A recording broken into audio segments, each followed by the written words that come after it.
In Wisconsin, dismembered human remains are found along a river's edge. To solve this murder, investigators must first find a way to identify the victim.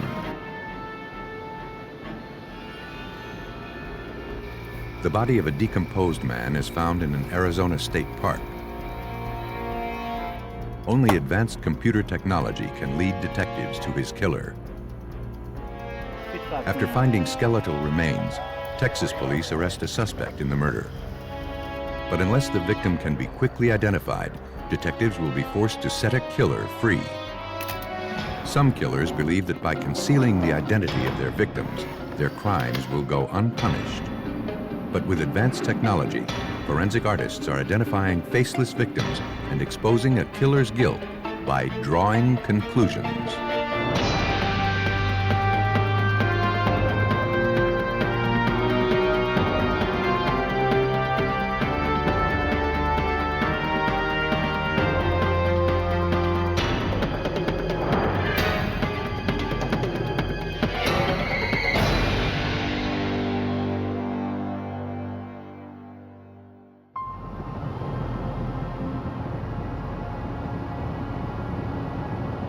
In this episode, some of the names have been changed. Outside the city limits of Madison, the serene landscape of Sauk County, Wisconsin is a popular destination for people looking to enjoy the outdoors. Around 4 p.m. on July 30th, 1999, a woman and her son were hiking a trail along the shores of the Wisconsin River. The young boy noticed a plastic grocery bag at the water's edge. A closer look revealed the skeletal remains of a human hand. The mother quickly summoned police.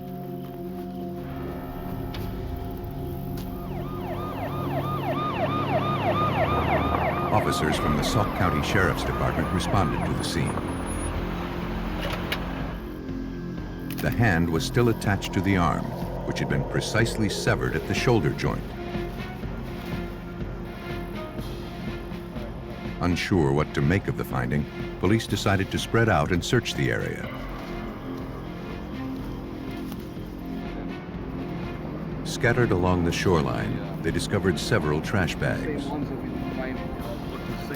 Inside were more human remains. Detectives recovered the head and torso of what appeared to be an African-American woman. Her face and scalp had been sliced from the skull. 17-1. All of the unidentified remains were collected and sent on for a more detailed analysis. For Detective Joe Welch of the Sauk County Sheriff's Department, the measures taken by the killer to conceal the victim's identity were telling. The skin had been removed and placed in a separate garbage bag. It appeared that it was removed in a skillful fashion, that the person that was doing it knew what they were doing. To find the killer, investigators knew they would first have to identify the victim. By studying the remains, the medical examiner concluded that the woman was 5 feet 1 to 5 feet 3 inches tall and was likely between the ages of 18 and 25. The level of decomposition suggested she had been dead for at least 5 days. Examiners were able to obtain fingerprints from the victim's hands. Hoping the prints were on file, investigators ran them through the FBI's National Fingerprint Database. But there were no matches. Sauk County Sheriff Randy Stamen would have to find another way to give this victim a name. We initially thought that we'd be able to generate fingerprints and make a comparison and identify the body of the victim, feeling that if we could make that identification, we'd have a very good chance of solving the crime. When that failed, then the next step, obviously, was to put out a physical description and a photograph. The problem we had there was that we didn't have a face on our victim.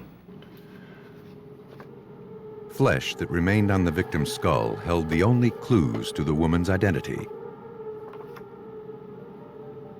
And investigators knew that sending the severed head to a forensic artist for a facial reconstruction would destroy that evidence. But scientists at the Milwaukee School of Engineering believed they could help. They requested a CAT scan of the woman's head. Engineers believed that by using the CAT scan, they could possibly create an exact three-dimensional paper replica of the skull, which could then be used by a forensic artist to reconstruct the victim's likeness. And no evidence would be destroyed in the process. Engineering professor Dr. Lisa Milkowski. In this case, we're trying to produce a replica that looks like and is very similar to an actual skull. And the paper layers look like, feel like an actual skull. First, engineers had to convert the data from the CAT scan into a computerized three-dimensional model. The resulting information was then transferred onto a disk. Next, the data was subjected to a process called rapid prototyping. Normally, rapid prototyping technology is used to test engineering designs that have been created on the computer. The process converts the computer model into an actual three-dimensional replica made of laminated paper, allowing engineers to analyze it for design flaws. The process had never been used in a forensic setting. First, the three-dimensional model of the skull was broken down into flat two-dimensional layers. Then, carbon dioxide lasers began precisely tracing each layer onto a sheet of paper. Each unique cutout is then layered on top of each other, fused together with glue. The layering process that is used when constructing an object with rapid prototyping is similar to thinking about slices in a loaf of bread. The entire loaf is three-dimensional in nature, but each slice is flat. The same thing is done when we construct an object with paper layers. We start out with a single paper layer, just like a sheet of paper, and the laser traces out the shape on that single layer. And as all these layers are stacked together, each one having a unique cutout, we come up with this three-dimensional object. The resulting block of paper is whittled down until the replica is all that remains. 40 hours later, nearly 10,000 sheets of laminated paper had gone into creating an exact paper reproduction of the victim's skull. Investigators decided to send the replica several hundred miles away to the Kentucky State Crime Lab. There, Dr. Emily Craig, a renowned forensic anthropologist and a leader in facial reconstruction, was asked to put a face on the paper skull. The possibility of doing a clay reconstruction on a prototype skull was actually kind of exciting. To my knowledge, I don't think anyone in this country had done it for victim identification. To bring this victim to life, Dr. Craig attached tissue depth markers to several different points on the skull. These markers reflect the average thickness of skin for people of similar race, age, and sex. Before molding the facial features, however, Dr. Craig has to be certain that the eyes selected will be of the same size and shape as those of individuals similar to the victim. Guided by the spatial arrangements of the victim's skull, the eyes are precisely set into place. In order to generate recognition from the public, the spacing and the gaze of the eyes has to be perfect. Once completed, Dr. Craig began bringing Jane Doe to life by modeling her face using an oil-based clay. The fine detail as to the lids and the nose and the lips, that's basically where the artistic skills supersede or complement the scientific data. You really need both to do a good facial reconstruction. After dozens of hours, the face of the murder victim began to take shape. Variations of the victim's appearance were photographed, and the clay model was sent to police in Sauk County. Investigators quickly released the photographs through the media. Still, weeks passed without a lead. But then, a woman named Sherry contacted police. She said the face in the poster bore an uncanny resemblance to a 25-year-old woman named Muvano Kupaza. All right, here it is. Muvano, she said, had come to the United States from Tanzania to study English. What do you think? Muvano was a relative of Sherry's ex-husband, Peter Kupaza, who was also from Tanzania. Though the three lived together for some time, Muvano began having problems at the couple's residence. Sherry learned that while the three were living together, Peter had become abusive towards his cousin. Late at night, while Sherry was asleep, he would sneak into Muvano's room. There, he raped the 25-year-old exchange student repeatedly, threatening to kill her if she ever told anyone. Definitely was abusive, and She told police that when Muvano told her what was going on, Sherry left her husband. This was in 97. A few weeks later, Muvano decided to return home. Police now believe that the young woman never made it back to Tanzania.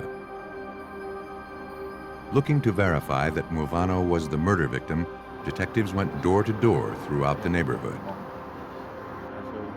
Neighbors agreed that the reconstructed face resembled Muvano Kupaza. How are you? Police questioned her 40-year-old cousin, Peter. He denied any knowledge of the murder. And he viewed photographs of the victim's reconstructed face with a total lack of recognition. I showed him a poster. I asked him if that looked like anyone he knew. He said it didn't look like anyone he knew at all. Though Peter claimed he had no pictures of his cousin, he agreed to turn over 2 photo albums. He added that he had recently spoken to Muvano's father in Tanzania. He was told that his cousin had made it home and was doing fine. Looking to verify the story, investigators contacted Muvano's family in Tanzania. According to her father, Muvano had never returned home, and he hadn't heard from her in some time. They look really good. Peter Kupaza had been caught in a lie. Detectives began digging into his background. Kupaza, they learned, had worked for several years as a butcher. Though that did not prove murder, it went a long way in explaining the precision in which the victim's remains had been severed. Believing the dismembered victim found at the Wisconsin River was Muvano Kupaza, investigators shifted their focus to building a murder case against her cousin, Peter. With the help of forensic anthropologist Dr. Emily Craig, investigators in Sauk County, Wisconsin believed they had finally identified dismembered human remains as belonging to 25-year-old Tanzanian native Muvano Kupaza. And statements made by the young woman's relatives led police to believe that her cousin, 40-year-old Peter Kupaza, was behind the brutal murder and dismemberment. Before they could prove murder, however, police needed irrefutable proof that the victim found at the Wisconsin River was Muvano Kupaza. They tracked down her local doctor. Police collected the young woman's medical records, hopeful they contained the information needed to make a positive identification. They were in luck. We were able to get some forms that she had filled out, and she touched to fill these forms out. We took these forms to the Wisconsin State Crime Laboratory, where they did processing and actually were able to locate latent fingerprints on those forms and compared them to our deceased and found that this was our deceased, and she was identified as Movano Kupaza. To make their case against Peter, police contacted his ex-wife Sherry the following day. Though the suspect denied having any photos of Movano, Sherry discovered 3 pictures of her in her ex-husband's photo album. And they bore a striking similarity to Emily Craig's facial reconstruction. With a search warrant in hand, police and forensic technicians returned to Peter Kupaza's residence. Now they were looking to uncover physical proof of murder. In the bathroom, they believed they found it.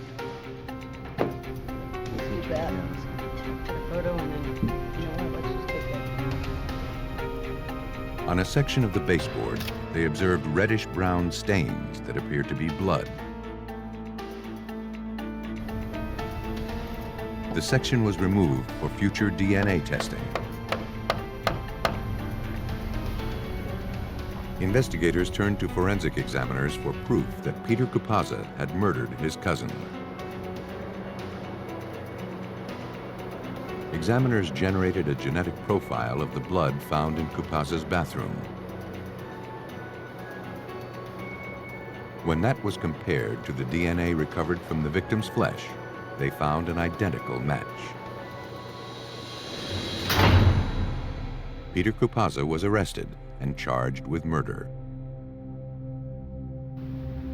Based on the evidence, investigators believe that Movano began threatening to expose her cousin's sexual abuse. And Peter Kupaza would do anything to keep that from happening.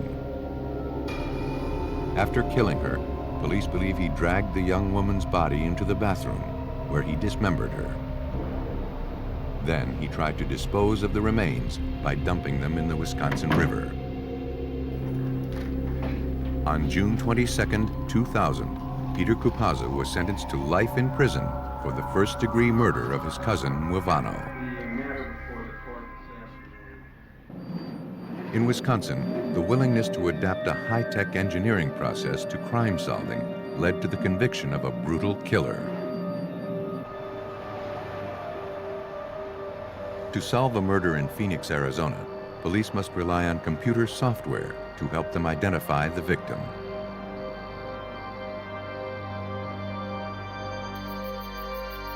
North of the city of Phoenix, on the evening of February 17, 1996, a hunter walking along a trail in the Tonto National Forest noticed something lying just inside the tree line.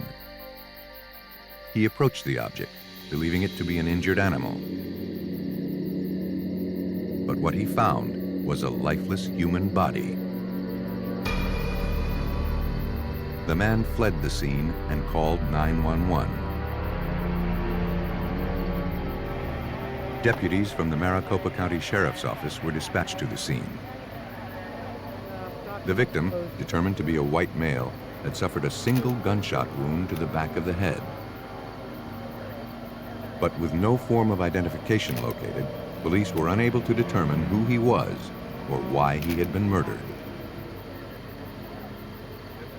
And the level of decomposition had made it difficult to discern any identifiable facial features. The only clues to this victim's identity were a cowboy hat with a bullet hole just above the brim and a pair of prescription glasses.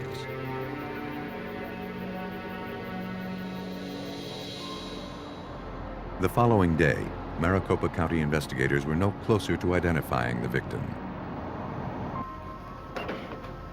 But for Sergeant Keith Moore, mud stains found on the victim's clothes provided a clue as to when the murder had occurred. Well, earlier in that week, we had experienced rain in the area. There were some indications from the mud on the clothing that the body was there before the rain because of the mud that was splashed up on the clothing on the pants legs. The medical examiner determined that the victim had been dead at least 10 days. Cause of death was a large caliber gunshot wound to the man's head, fired at close range. He was determined to be between the ages of 45 and 55, standing about 6 feet tall. But other than fingerprints, no identifying features remained. Decomposition had left his face unrecognizable. Until police could positively identify this victim, finding his killer would be nearly impossible. Police in Maricopa County, Arizona, continued trying to identify the decomposed body of a middle-aged white male who was found shot to death in the Tonto National Forest. Detectives began scouring recently filed missing persons reports, hoping to find one that matched their victim. But none were found. And the victim's fingerprints, which were recovered at autopsy, did not exist on any law enforcement database. Homicide detective Barry Lynch worked the case.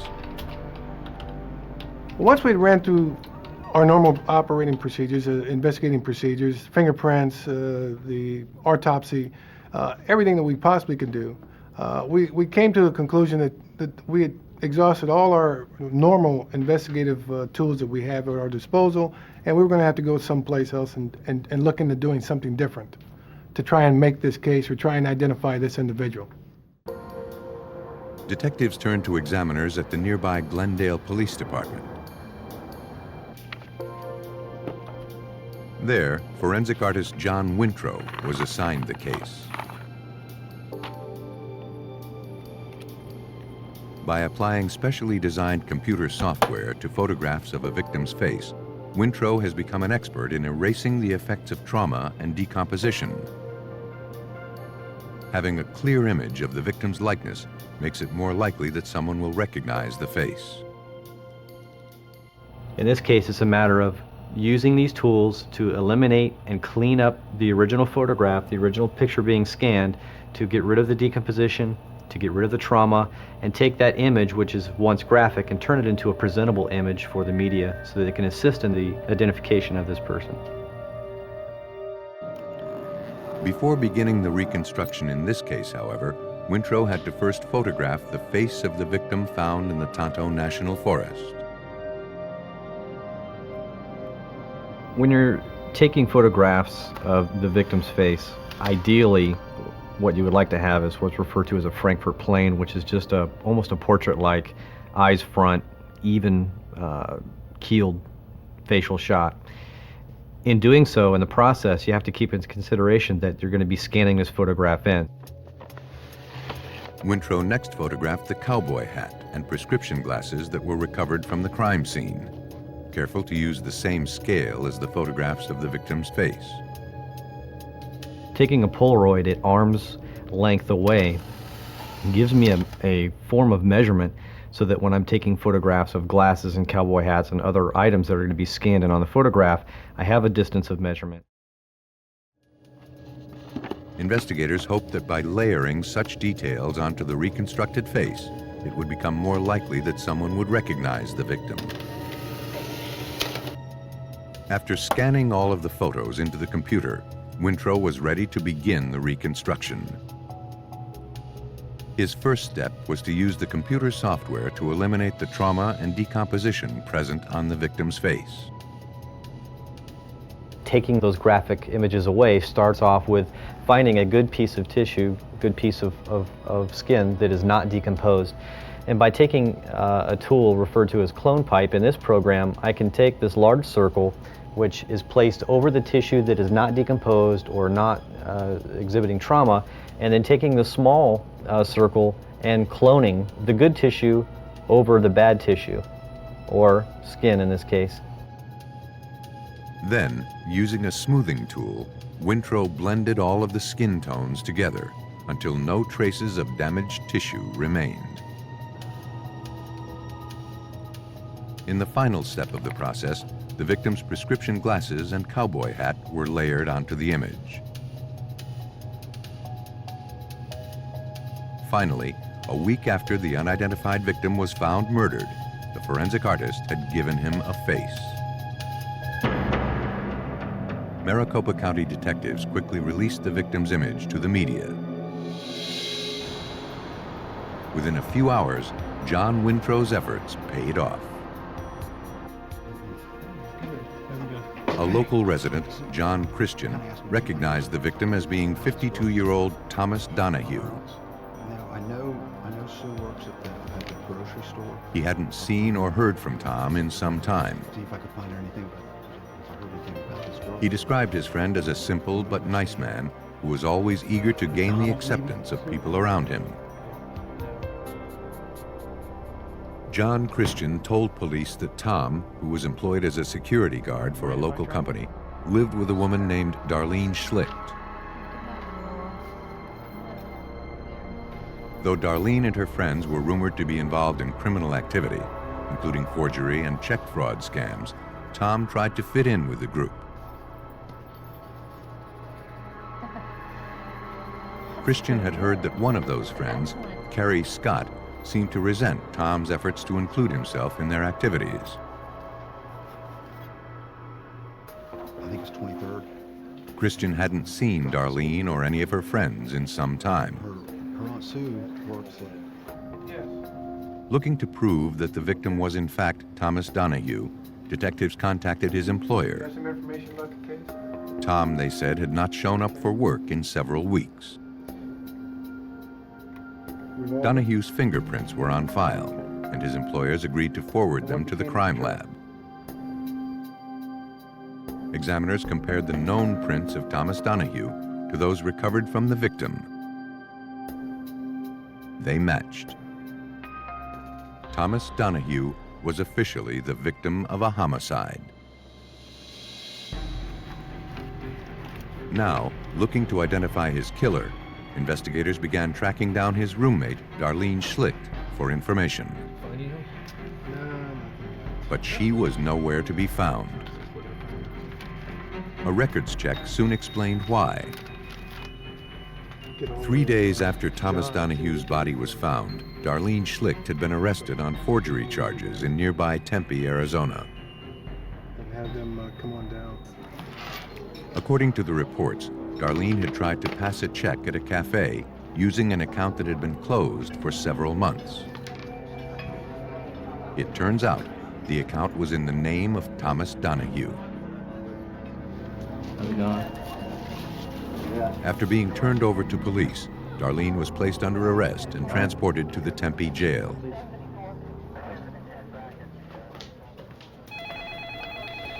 Though the finding was incriminating, it didn't prove that Darlene had committed murder. Police hoped that Carrie Scott, Darlene's alleged accomplice in the forgery scams, would have information about the homicide. But she was difficult to track down. A short while later, investigators got a tip that Carrie Scott was staying at a nearby motel.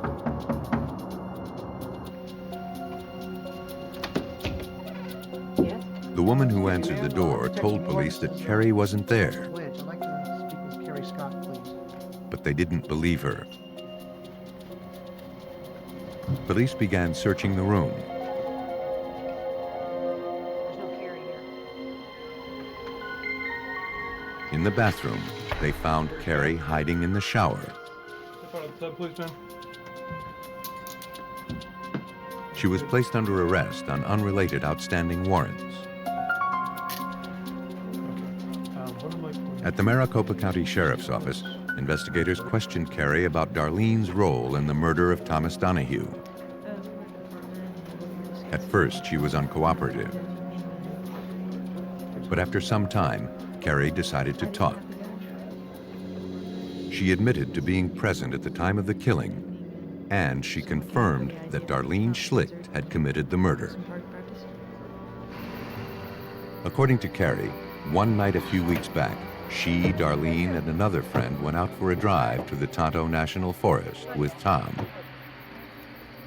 As they made their way to a hiking trail, Darlene grabbed a handgun that Tom had brought along, ran up behind him, and shot him in the back of the head.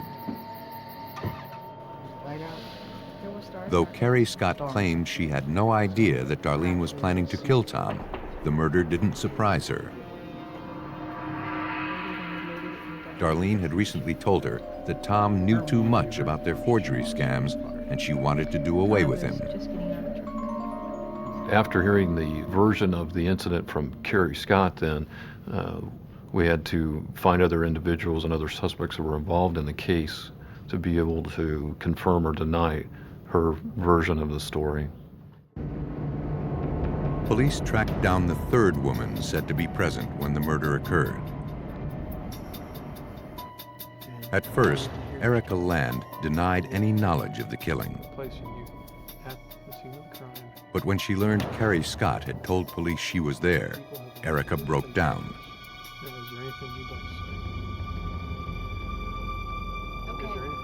But she had a different story to tell. According to Erica, it was Carrie Scott and not Darlene Schlicht who had pulled the trigger. Erica said she had not been included in the planning of the murder. In exchange for her testimony, investigators agreed not to arrest her. Unsure what to make of the conflicting stories, detectives traveled to the Tempe jail to interview Darlene Schlicht. Like Erica Land, Darlene blamed the murder on Carrie Scott. Darlene admitted that she had helped plan the murder.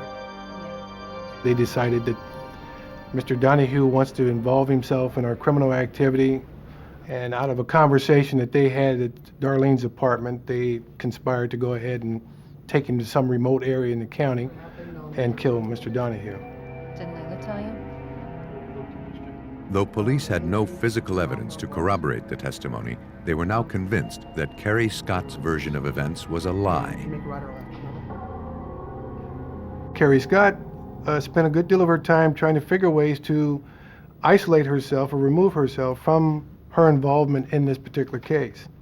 So there was a stark contrast between the two. And having interviewed the other principals involved in the case and some of the other witnesses, they all tend to corroborate what Ms. Darlene Schlicht had stated. Police believe that Thomas Donahue tried to get involved in the group's criminal activity. But Carrie Scott and Darlene Schlicht didn't trust him, and they decided to kill him. On February 7th, 1996, they lured him to an isolated spot at the Tonto National Forest. As he walked along a trail, Carrie Scott approached him from behind and shot him once in the head.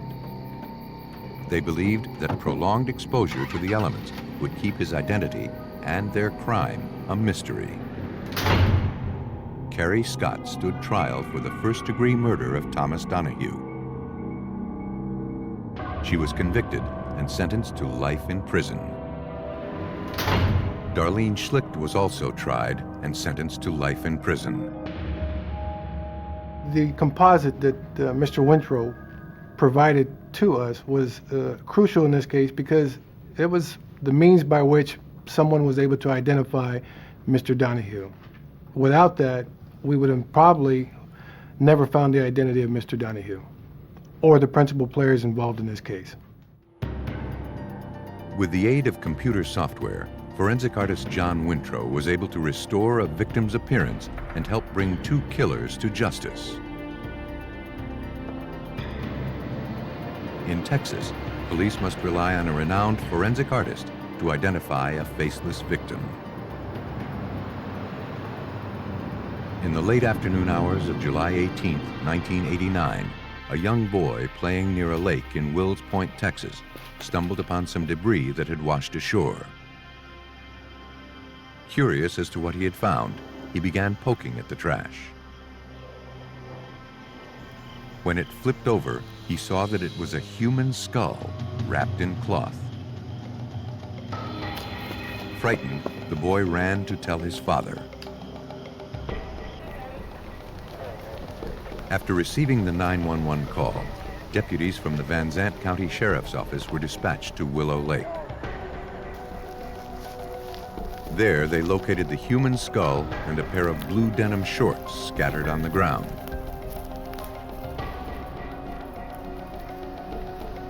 Rope had been used to bind the items.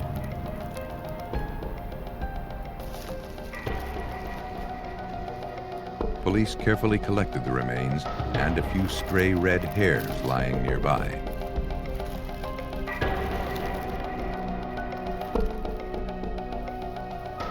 Having found no other clues to the victim's identity, investigators forwarded what little evidence they had recovered to forensic examiners.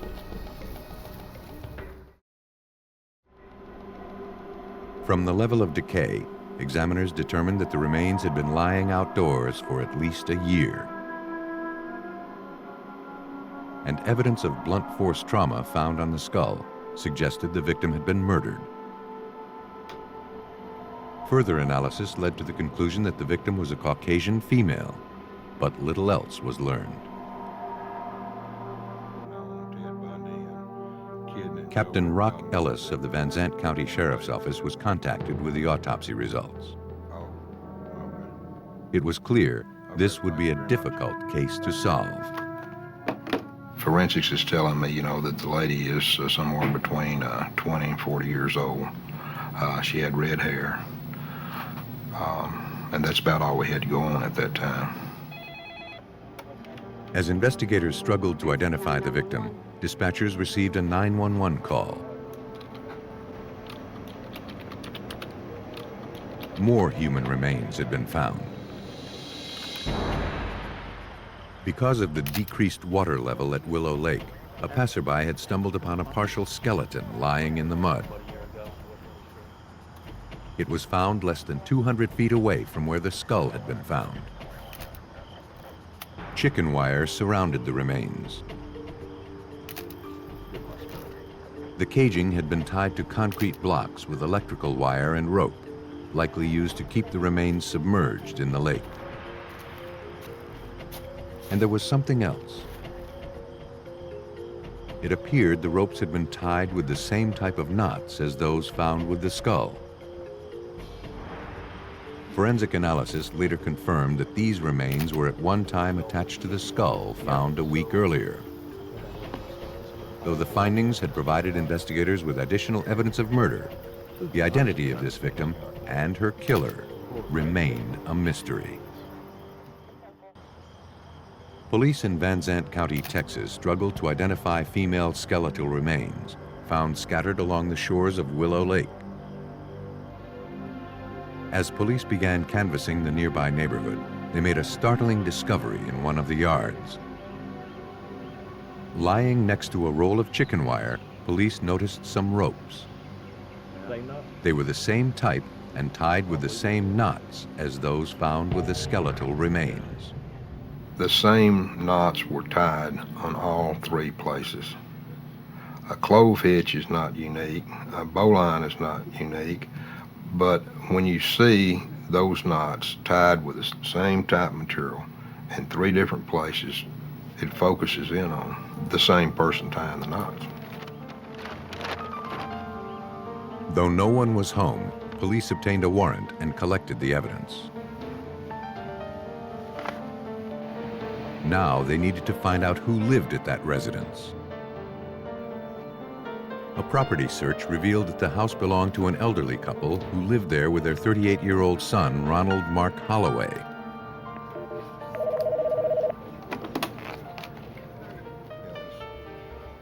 And a records check indicated that Holloway was currently on parole for the sexual assault and attempted murder of a woman in another state. I got the skeletal remains. There was duct tape. I contacted the officer that worked the case, and during our conversations, he gave me a lot of insight into Holloway. And he also read me part of a statement that Holloway made, in which he said that if he did this again, he would cut the person up and put him in the water. Though investigators had few clues to the identity of the woman found at the lake, they believed they had a suspect in her murder. What's this all about? Less than 2 months later, the elusive suspect, Ronald Holloway, was finally located in a nearby county and brought in for questioning. He admitted that he had tied the knots on the rope found at his parents' home. But he denied any knowledge of the murder. Detectives sensed that he was lying. Though their case was circumstantial, they decided to place Ronald Holloway under arrest for suspicion of murder. I was afraid that if I didn't make my move then, that he would be a long time before I saw him again. So I figured I'd get him while I could. But with Holloway's arrest, investigators found a new challenge.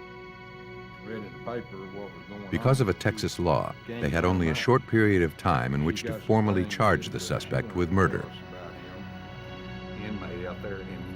Sergeant Steve Black of the Texas Rangers was asked to assist in the investigation.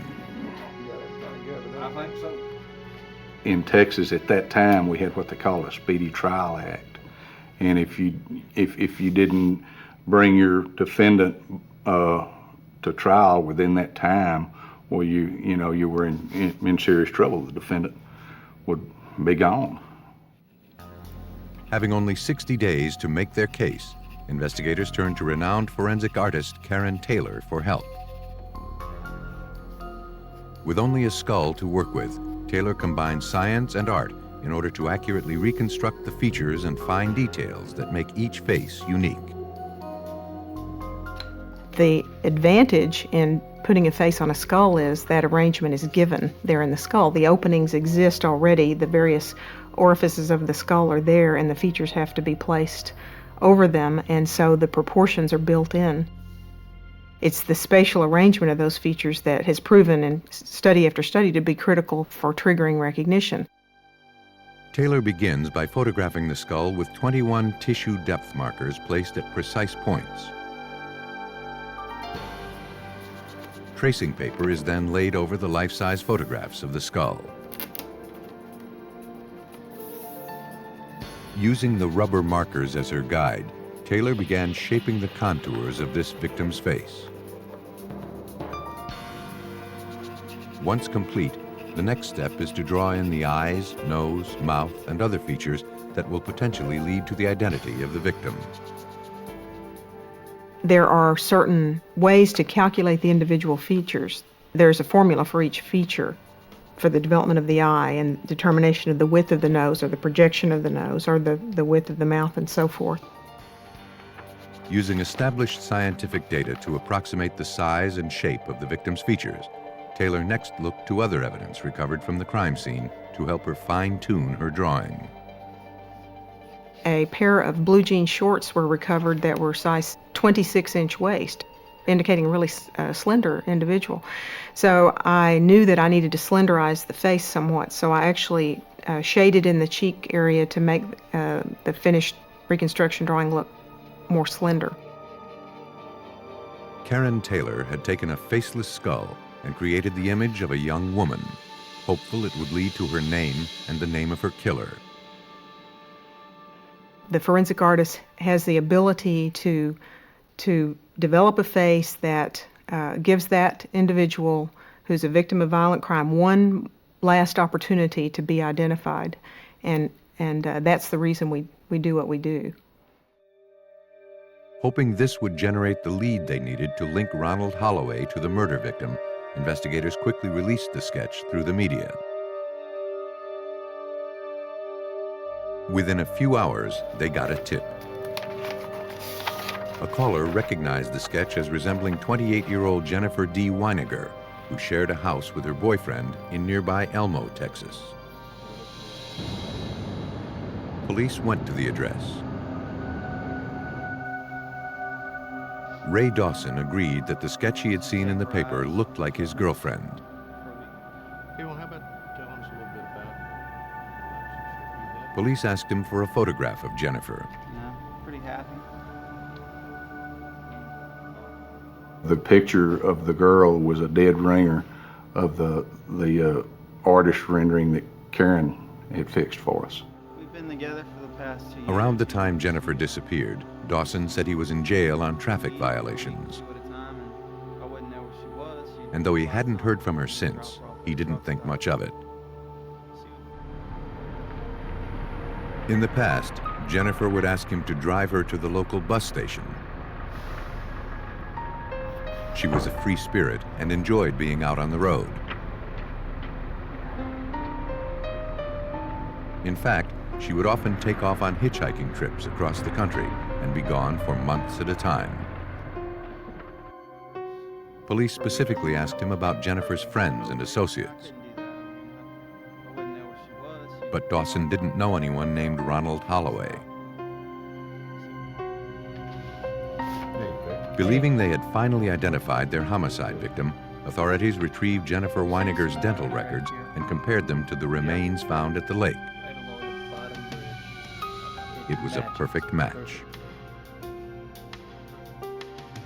Though Karen Taylor's facial reconstruction had led to a positive identification of the remains found at Willow Lake, investigators were no closer to proving Ronald Holloway was the killer. And under Texas law, police only had a few days left before they would have to release the suspect. Unless they could find a way to connect him directly to the victim, Holloway might just get away with murder. With the help of forensic artist Karen Taylor, authorities in Van Zandt County, Texas, had finally identified skeletal remains as 28-year-old murder victim Jennifer Weiniger. Though authorities had established a physical link between evidence found at the crime scenes and the home of Ronald Holloway, they struggled to tie the suspect directly to the victim. And they had only a few more days to prove he was the killer. Otherwise, they would be forced by Texas law to set him free. Hoping to uncover a connection between the suspect and the victim, police began canvassing Jennifer's Elmo, Texas neighborhood. A clerk at a local convenience store knew Jennifer well. She used to come into the store several times a week. And there was more. Captain Rock Ellis. About the time that she disappeared, he told me that Jennifer was at the store. Holloway pulled in, and he was pretty well known because he had at that time a pretty flashy red truck, and that he talked to her outside the store that evening about 10 o'clock, and that she got in the truck, and they left together. I tried very hard to find anyone who had seen her after that night, and couldn't. Under questioning, Ronald Holloway insisted he didn't know anyone named Jennifer Weiniger. Police knew that was a lie. Though all the evidence against him was circumstantial, investigators felt they had enough to finally win a murder conviction. Police believe that in August of 1988, the rage Holloway had asserted towards women in the past resurfaced soon after he and Jennifer began a relationship. Using a blunt object, he beat Jennifer Weiniger to death and then disposed of her remains in Willow Lake. On January 30th, 1990, Ronald Mark Holloway was convicted of the murder of Jennifer D. Weiniger. He received a sentence of 25 years to life in prison. When solving a murder, homicide investigators rely on the victim's identity to lead them to a suspect. But to give a faceless victim a name, police turn to forensic artists who can expose a killer's guilt by drawing conclusions.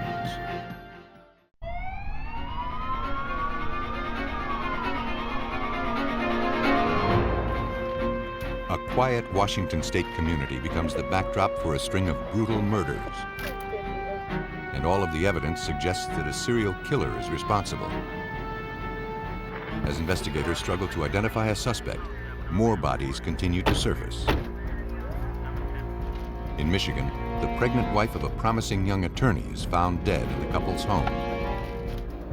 Though it appears to be the result of a tragic accident, police are not convinced. It falls to forensic examiners to expose the truth. Solving a murder requires a team of experts whose efforts often go unrecognized. When crime fighters meet crime writers, their story is finally told. And many times, it's a tale stranger than fiction.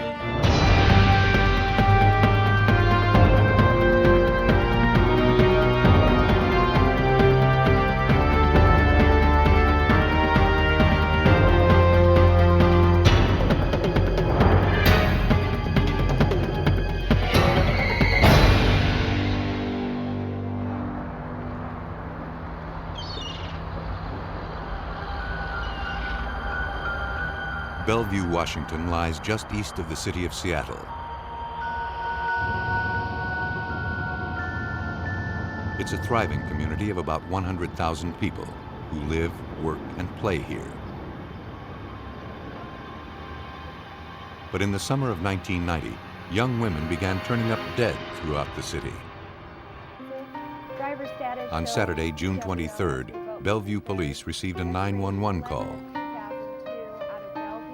A restaurant employee had stumbled upon the lifeless body of a young woman.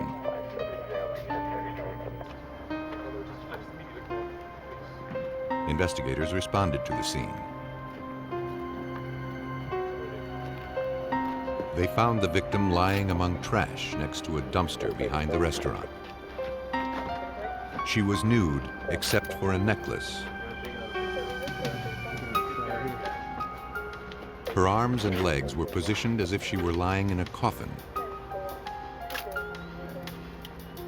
A pine cone rested in her hands. It was clear that the victim's body had been posed by the killer. Technicians managed to locate a single black hair near the woman. But they found no clues to her identity or that of her killer.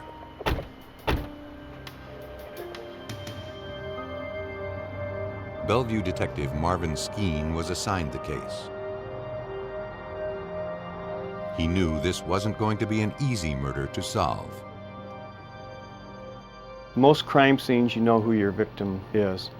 In this particular crime scene, we had no idea at all who our victim was, her identification.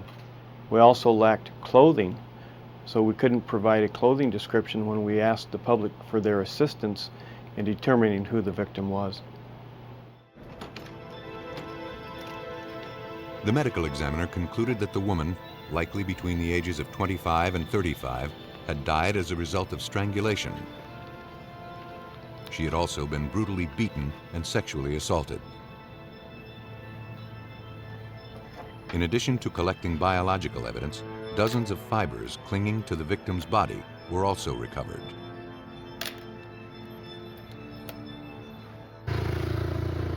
Though it wasn't much to work with, detectives forwarded what little evidence they had to the Washington State Patrol Crime Lab in nearby Tacoma. After examining the fibers under a microscope, all that scientists could conclude was that they had originated from the carpet or trunk mat of a car. Next, the black hair collected from the crime scene was analyzed, in the hopes it would provide some clue to the killer's identity. Forensic scientist Terry McAdam. You can look at it for predominantly pigmentation, helps us to decide which possible broad racial groups it may belong to. From the color, texture, and shape, McAdam determined that the hair had come from an African-American male. But having been found among trash and debris, its connection with the crime was uncertain.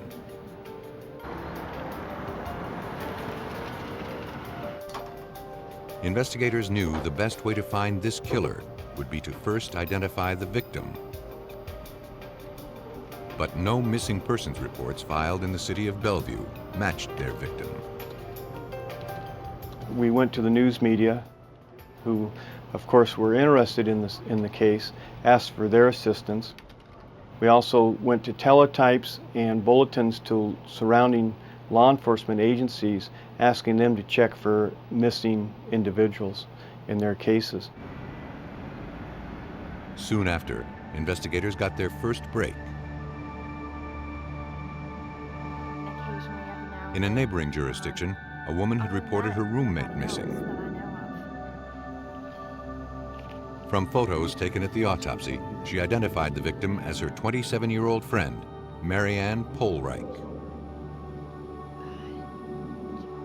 She said that she had last seen Marianne 3 nights earlier as she prepared to go out for the evening. Marianne had borrowed her roommate's necklace. It was the same one found around the victim's neck.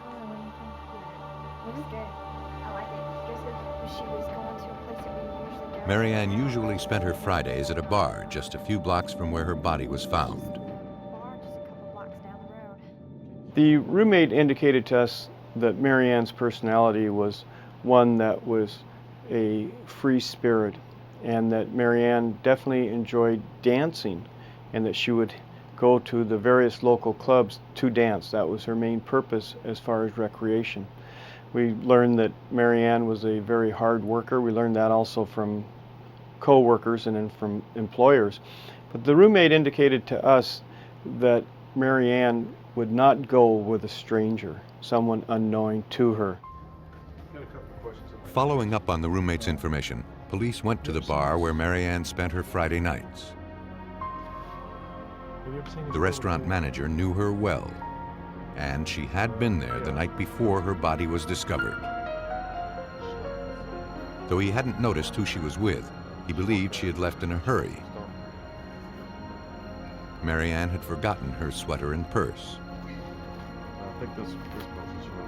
Investigators collected the items, hopeful they contained some clue to her killer's identity.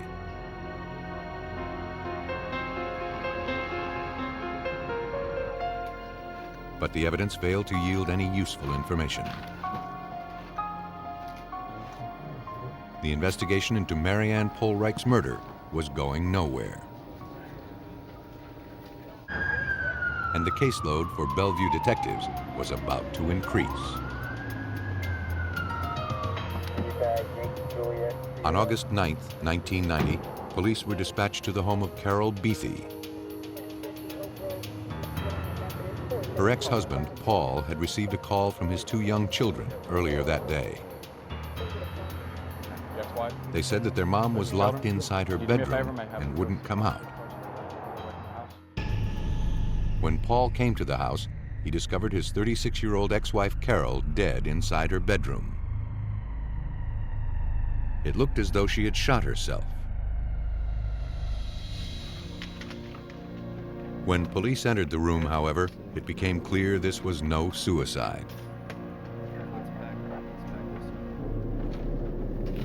Though a shotgun lay near the victim, it had not been fired.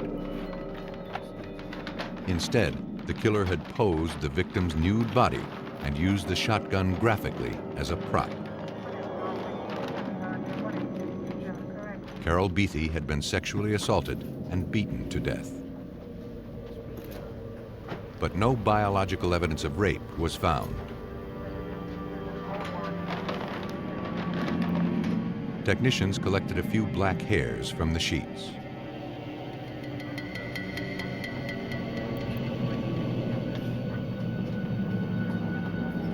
Though robbery did not appear to be a motive, family members later determined that Carol's heirloom ring was missing.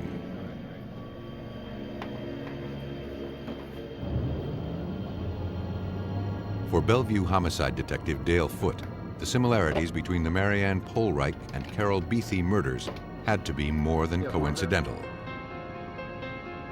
Bellevue is a pretty quiet suburban town, and we don't have a whole lot of homicides here, so we have 2 cases with women that are openly displayed and they're posed nude. Yeah, we're having some questions. Why are these 2 cases so similar in nature? Is there any connection between them? Do they know each other? Do their friends know each other? Did they work together? Did they, attend some of these nightclubs together? We just didn't know. So some of those questions we had to answer, and answer real fast. To find out if the cases were in fact connected, police forwarded the hairs recovered from the Carol Beatty crime scene to the lab. When examiners compared those to the one recovered from the Marianne Polreich crime scene, they concluded that the hairs had originated from the same person. Bellevue police were now faced with the possibility that a serial killer was loose in their city.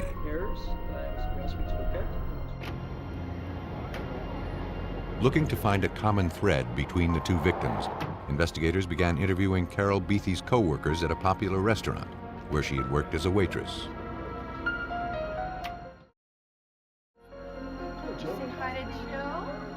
Carol's friends could not imagine why anyone would have wanted to hurt her. Though she and her ex-husband Paul were divorced, they maintained a great relationship. And Carol's two daughters constantly showered her with love and affection. Though Carol Beatty would sometimes go to nightclubs, police were unable to establish any connection between her and Marianne Polreich.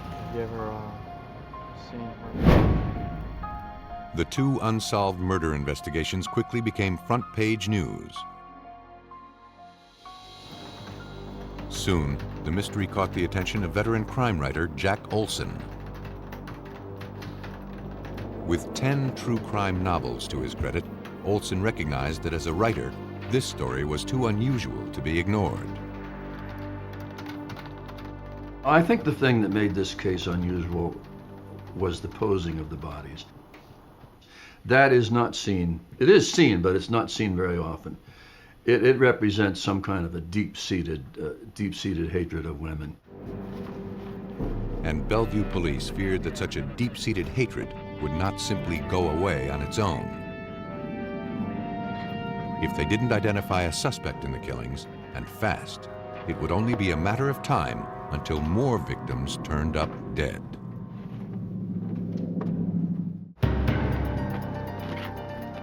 Police in Bellevue, Washington struggled to solve the sexual assaults and murders that had claimed the lives of two young women. The bodies of 27-year-old Marianne Polreich and 36-year-old Carol Beatty were discovered less than 2 months apart. Having found both victims savagely beaten, sexually assaulted, and their bodies posed after death, investigators had reason to believe that the murders were the work of one predator. But so far, they had no idea who that was or when he would strike next. On September 3rd, 1990, police in neighboring King County received a 911 call. The body of 24-year-old Randy Levine had been discovered by her landlady. She had been savagely beaten, and her nude body was posed suggestively in her bed. Technicians located a single dark hair near the victim's body. The only item determined to be missing from the room was an antique ring.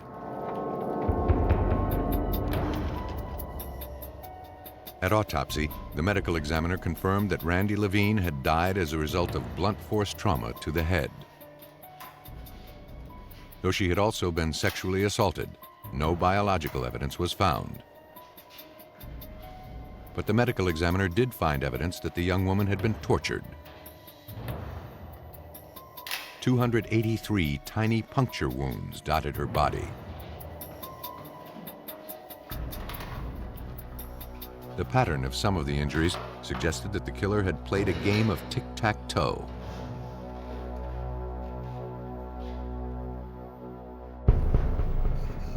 Because the Levine homicide happened outside the city limits of Bellevue, its parallels to the unsolved Polreich and Beatty murders might have gone unnoticed.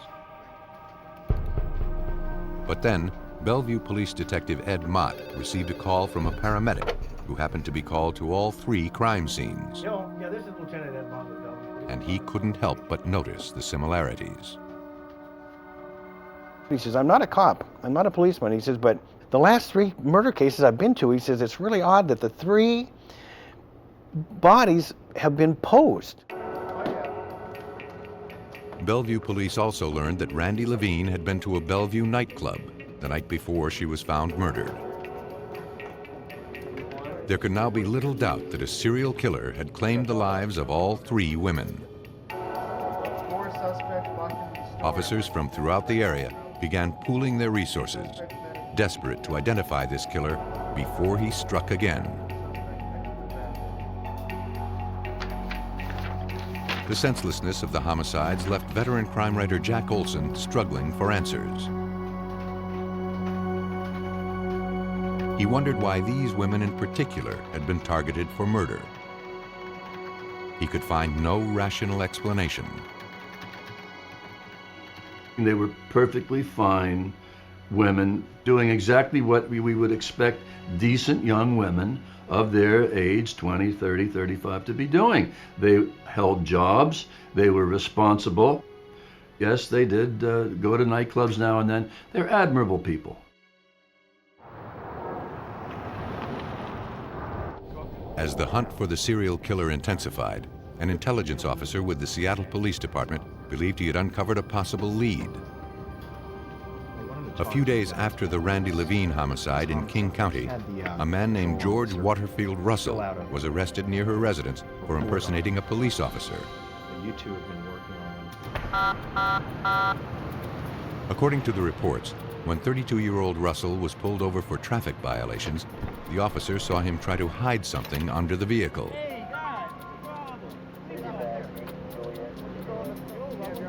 At first, Russell identified himself as an undercover police officer, but later recanted.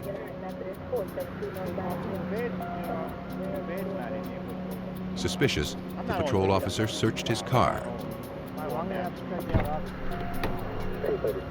He located a police scanner, a buck knife, and 2 IDs.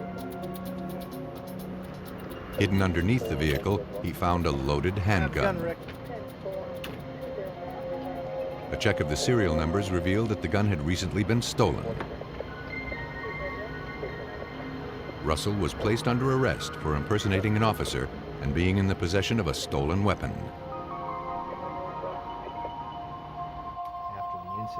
A records check showed that Russell had an extensive criminal record, which included sexual assaults and cat burglaries. Mostly, George Russell stole jewelry.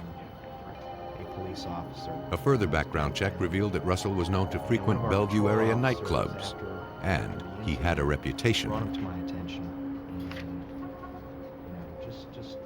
Well, George was a charmer, and basically he was liked in the nightclubs. He was a popular man in the nightclubs. He had a good line of chatter. He would sidle over next to the DJ and they'd have a nice conversation, and then he'd sidle over to the bar and have a nice conversation with the bartender, and then various people, usually young women who came under his aura would sit with him, would buy him drinks, would tell him what a great guy he was. Though that wasn't a crime, to investigators it went a long way in explaining how the 3 victims could have been manipulated into being alone with the killer.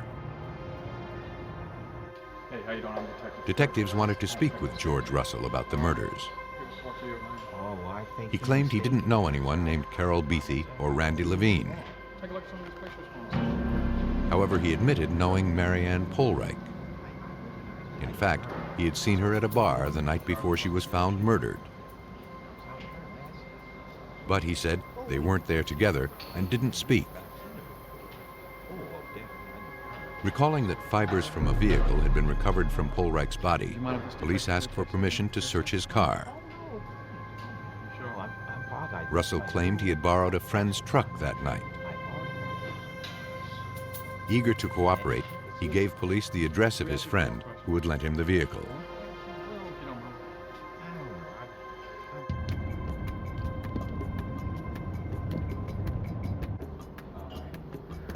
The man confirmed he had lent Russell his truck several months earlier. He added that when Russell returned the vehicle the following day, there were large stains on the seats, and the interior of the car reeked from a horrible smell. It was so bad, he scrubbed the truck clean later that day. For investigators looking for proof that George Russell was a serial killer, that was the worst news they could hear. These three want to see if you knew any of them. Investigators in Bellevue, Washington, believe that 32-year-old George Russell was responsible for a string of brutal sexual assaults and murders that had claimed the lives of 3 young women. Now they needed to prove it. Police located the vehicle Russell had borrowed the night that the first victim, Marianne Polreich, was killed, hopeful it contained evidence of murder. But in the days following the homicide, the truck had been thoroughly cleaned by its owner. But beneath the upholstery, technicians located a suspicious stain. It appeared to be blood. However, it was too degraded for a more comprehensive analysis. Fiber samples from the vehicle's carpet were also collected.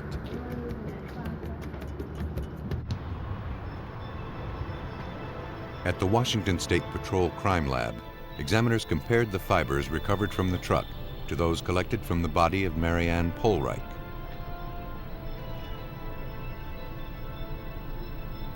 Though they were consistent with one another, supervising forensic scientist Terry McAdam knows that no analysis is perfect. We can't say that that fiber came from that car, because unless we can take the exact fiber and match up its ends, we can't say that. What we can say is the fiber we found in a suspect's car matches that found on the clothing of the victim as regards to having similar microscopic characteristics. We can't say it's a match. Still, the finding was enough to allow investigators to obtain a search warrant for the suspect's apartment. There, they found a gym bag filled with slips of paper with women's names and phone numbers written on them.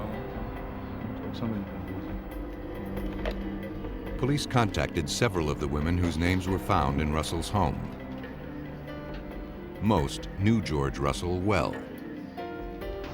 Though many had no idea how he got their phone numbers, they didn't feel threatened.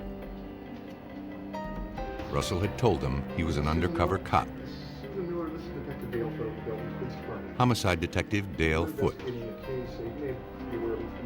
We kept hearing these same stories about George working for the police and being an undercover agent and that kind of thing.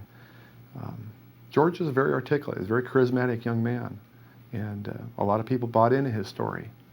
And actually, the fact that they bought into his story kind of was a hindrance to us, because they rather trust George than they would rather trust the police. Get up and get back with you. But one of the women contacted felt differently, and she had an interesting story for police.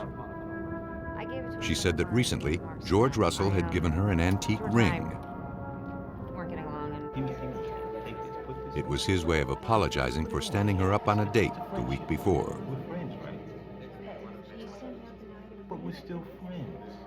Though she had suspicions that the ring had been stolen, she reluctantly accepted the gift.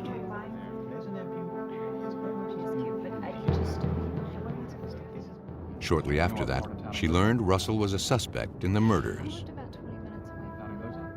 When she began to hear that George was involved, or possibly involved, with these homicides, she became frightened, and she gave this ring to another friend of hers who just happened to be leaving town. He was on his way to Florida, and so he took that ring with him, and having arrived down there a little short of cash, he went down to a pawn shop and pawned this ring. Fortunately, that ring was still there when we called. Investigators confirmed that it was the same ring that had been stolen from Randy Levine's room at the time of her murder.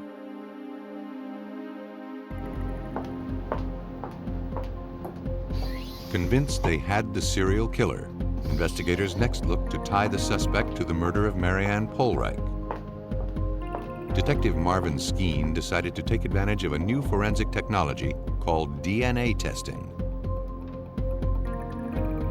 At the time in 1991, introducing DNA evidence into court was the first time that it had occurred in King County in the state of Washington. So it was new, very new, and It was something that had to be looked at and a lot of time spent on to make sure that we did it properly and to get it accepted by the court. It was time well spent. On January 10, 1991, examiners determined that George Russell's DNA matched the biological samples found on Mary Ann Polreich. He was subsequently charged with her murder. Based on the hair analysis, he was also charged with the murders of Carol Beatty and Randy Levine.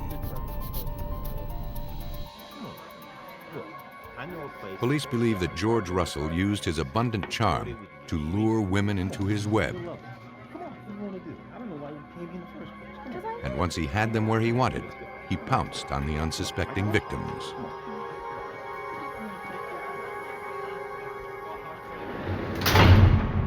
George Waterfield Russell was convicted of the 3 murders. He was sentenced to 2 consecutive life terms, plus 28 years. George is a professional listener, not because he really cares, but because that's the way he takes your defenses down and can do whatever he wants. Now, I spent 3 hours with George at Walla Walla Penitentiary, and I mean, this is one of the most horrendous killers that ever lived. But it was a delightful 3 hours. He's interesting on every subject. He's friendly. He smiles and he cracks little jokes. That's all the exterior. What there is beneath that, I don't think even George knows. Shock value was part of George Russell's murderous plan, and he went to great lengths manipulating his crime scenes to achieve it. Oftentimes, the significant facts of a case lie just below the troubled surface. Just north of Detroit, Michigan, lies the city of Hazel Park. Its 3 square miles are home to 8,000 families, and in 1999, one ugly scandal. On the afternoon of Monday, August 16th, the Hazel Park police dispatcher received a frantic call. What took place? A man reported that his wife had accidentally shot herself. When the responding officer arrived a few minutes later, Michael Fletcher, a prominent local attorney, was waiting outside his home. Where's the bedroom at in the house? Understand? His wife was inside. He had checked for a pulse, but she wasn't breathing.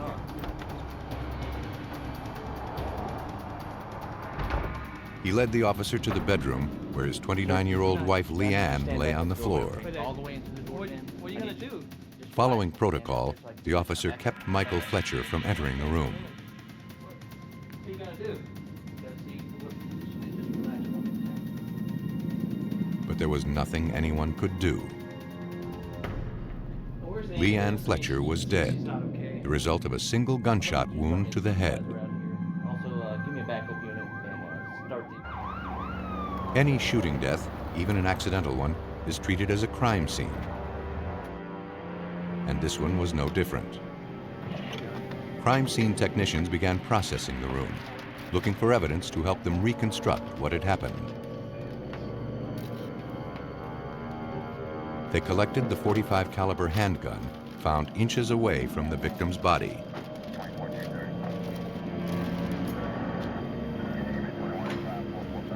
Unsure of what to make of the findings, police began searching through the contents of the victim's purse, looking for a suicide note she may have left behind. But what they found was a greeting card from her husband.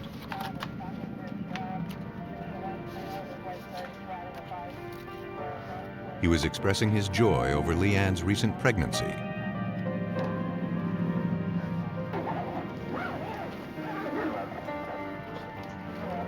Leanne Fletcher's body was removed for autopsy. For investigators, all of the findings suggested the expectant mother's death had resulted from a tragic accident.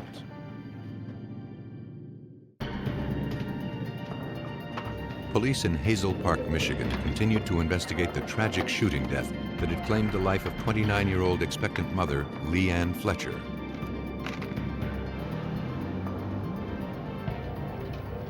The victim's husband, Michael Fletcher, was brought in to make a statement. The 29-year-old attorney couldn't believe that his pregnant wife was dead. Michael told police that after dropping off their 3-year-old daughter earlier that morning, he and Leanne went to a local firing range. He wanted her to learn how to properly shoot a handgun in case she ever needed to protect herself and the children. At first, Leanne was hesitant to handle the weapon.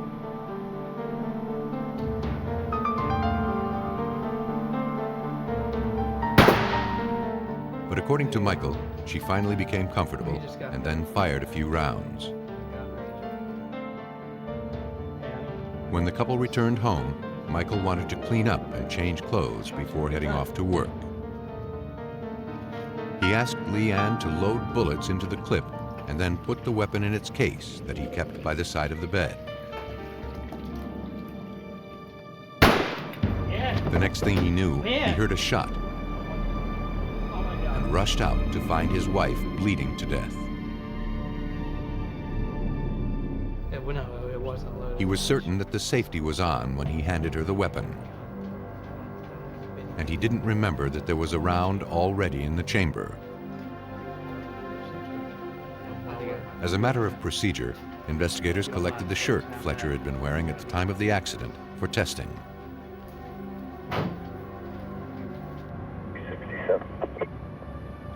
Though Michael Fletcher's account was consistent with an accidental shooting, as a matter of routine, investigators needed to interview the couple's friends and family members.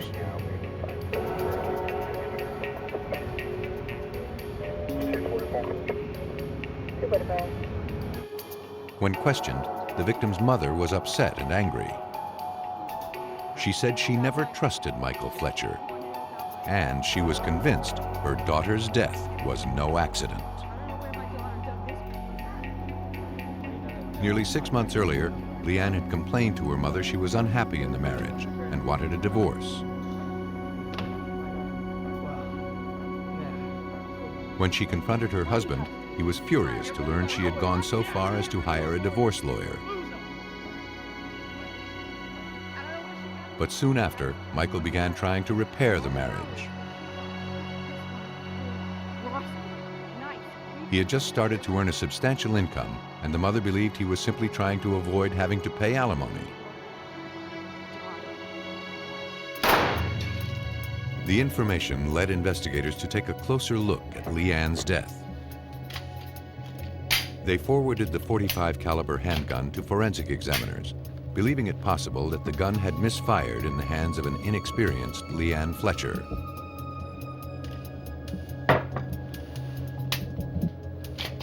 Using weights attached to the trigger, they found that to successfully discharge the weapon, a significant amount of force had to be applied.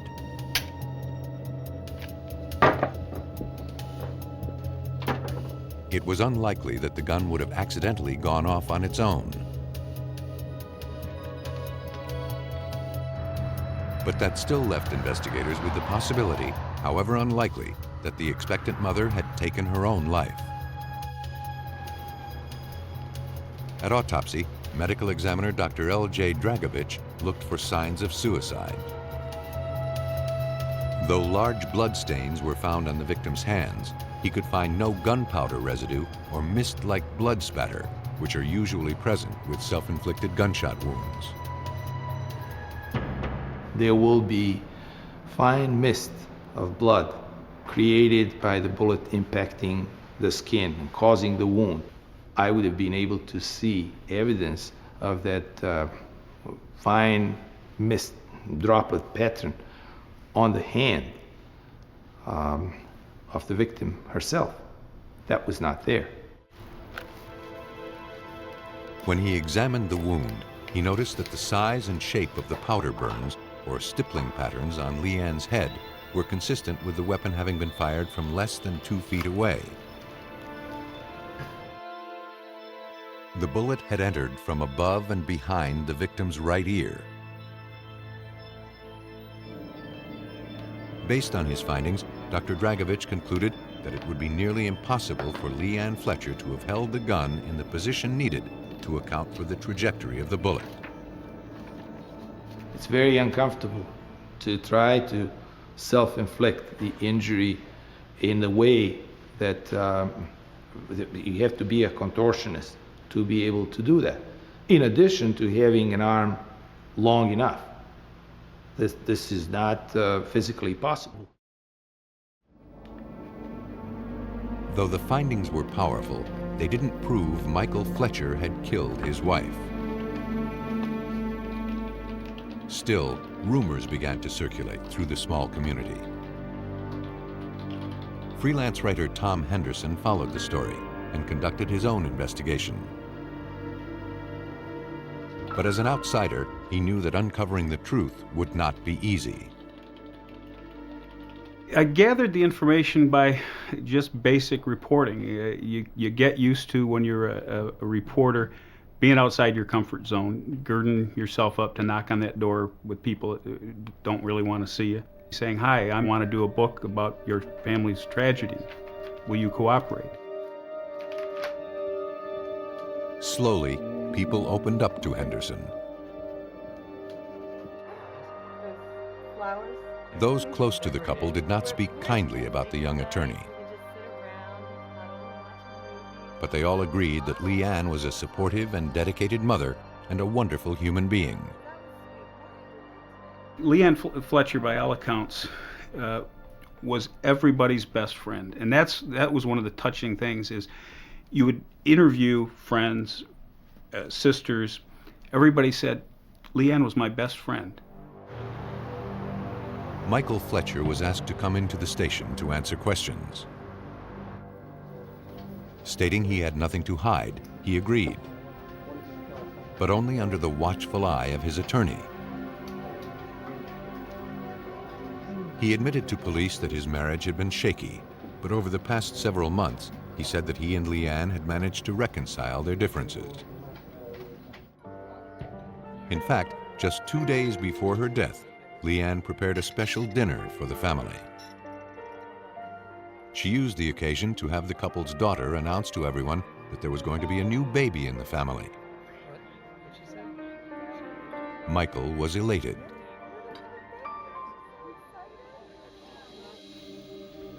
Though he couldn't explain the evidence surrounding Leanne's death, he insisted he was still very much in love with his wife. In the 4 or 5 months before the shooting, they were, by all accounts, the happiest that they'd ever been. She told her family, her sisters, her friends, that he was finally being the guy that she'd wanted him to be. Though the medical examiner's findings had led investigators to suspect foul play, they struggled to find evidence to support that theory.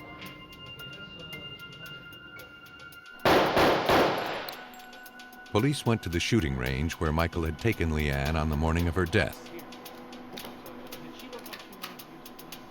The manager of the range recalled the couple well. He said he never saw the victim fire the gun. And despite her husband's persistence, she refused even to handle it. That contradicted Michael Fletcher's story that Leanne fired the weapon. Investigators theorized Michael had organized the trip to the shooting range in order to get gunpowder residue on his wife's hands before he shot her. If that were the plan, it failed.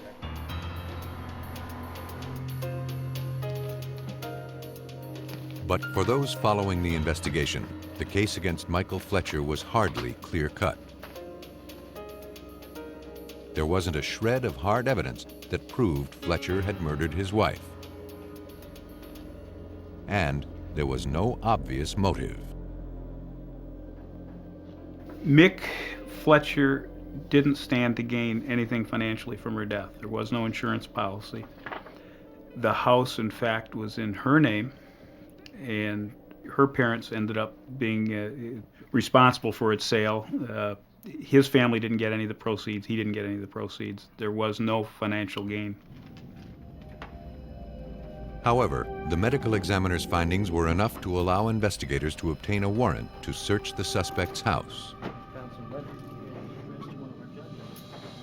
Hidden in Michael's closet, they uncovered a secret stash of emails, photographs, and love letters. But the items had nothing to do with Michael's wife, Leanne. It appeared Michael Fletcher had a mistress. And more surprisingly, she was a respected district court judge.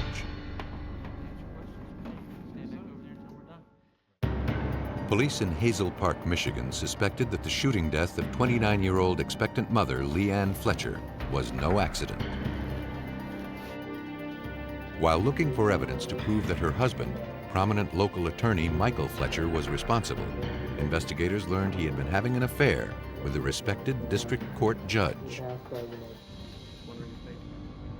Detectives went to interview the 32-year-old judge. When confronted with the evidence, she admitted she and Michael had been involved in a romantic relationship for about a year. She said she last saw Michael the night before Leanne died. He had come by her house. Michael hadn't mentioned that Leanne was pregnant. In fact, he told his mistress that he and Leanne lived like strangers, and the only reason he stayed in the marriage was for the sake of his young daughter. His true feelings were for the judge. The judge, who was also married, was tolerant of the situation, at least for the time being. But she had one condition. If she found out that Michael was being intimate with Leanne, the judge would end the relationship immediately. Hazel Park homicide detective Thomas Clayman realized he had just uncovered a possible motive. When Mr. Fletcher found out that his wife was pregnant, caused us to believe that she could not find out, the judge could not find out, because if they were having sexual relations per her, the relationship would be over. Detectives soon learned that it was more than just an affair that was at stake for Michael Fletcher. In the Fletcher case, M.E. ruled it a homicide. In her statements to police, the judge admitted that after she and Fletcher became involved, she had helped his career. She made him the court-appointed attorney in dozens of cases, more than any other local attorney. It translated into thousands of dollars of extra income for the ambitious lawyer. Crime writer Tom Henderson knew this story was as compelling as it was tragic. This case is about a set of dynamics that you would only expect to come across in a made-for-TV movie. You've got the really good-looking young attorney. You've got the really good-looking, vivacious wife. You've got the powerful, young, pretty judge. The triangle, the classic triangle. And you've got a dead woman on a floor. It just caught everybody's attention. This shows that he knew she was pregnant. Though police believed they had finally established a motive, they struggled to find solid physical evidence that could prove Michael Fletcher was a cold-blooded killer. Because I want to make sure. But there was one item that had not been tested. The shirt Fletcher wore at the time of the shooting. After reviewing the suspect's statement, Detective Clayman realized the shirt might contain proof of the young attorney's guilt. He stated that he was not in the room when the gunshot went off. Prosecutors wanted that shirt to test for the possibility of blood, spatter, or mist being on that shirt. From the naked eye, the shirt observed to be clean or without stain. The human eye, you could not see any of the stains. It was then taken to Michigan State Police Crime Lab. Under a magnifying glass, examiner David Woodford could find no traces of blood. But then, on the cuff of the right sleeve, he noticed tiny mist-like stains.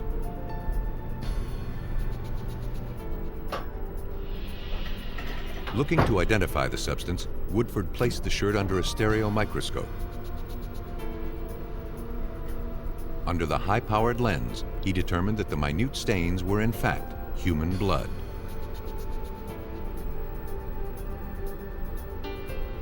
Their mist-like pattern was consistent with being high-velocity blood spatter, which are produced by the blowback from a firearm.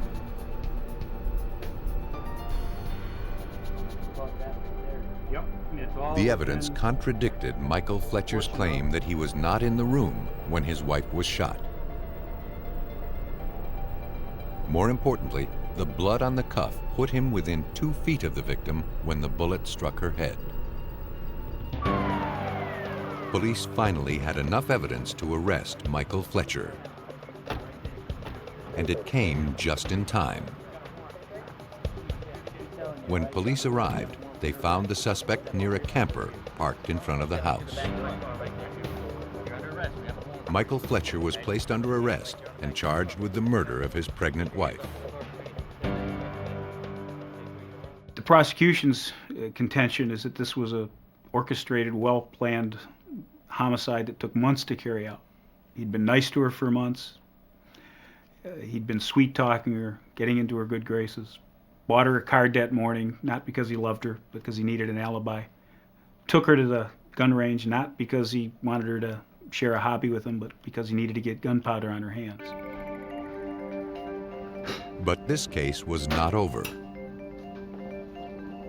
On August 19th, the day of Leanne's funeral, Michael Fletcher's lawyer was granted the right to a second autopsy by a renowned medical examiner. But he was at a disadvantage because the victim's body had been cleaned, embalmed, and her skull reconstructed. However, based on his experience and the size and location of the wound, he believed that it was plausible that the gunshot wound had been self-inflicted. Dr. Dragovich did the first autopsy, and his conclusion was pretty obvious. This is murder. This is not accidental or self-inflicted. The defense hired their own medical examiner. His results weren't conclusive at all, which is fine for the defense. They just wanted someone to say, this is not clear-cut. But ultimately, those findings were not enough to create reasonable doubt in the minds of jurors. What's the big deal? Why can't you? The evidence suggested that when Michael Fletcher learned his wife was pregnant, he realized that his relationship with his mistress would be destroyed. And there was too much at stake to simply let that happen.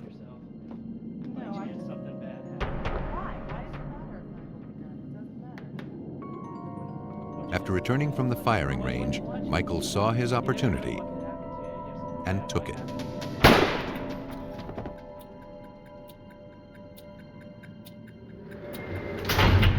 Michael Fletcher was convicted of homicide in the second degree and sentenced to life in prison. Murder is the most senseless of human tragedies, and strangely, the most compelling.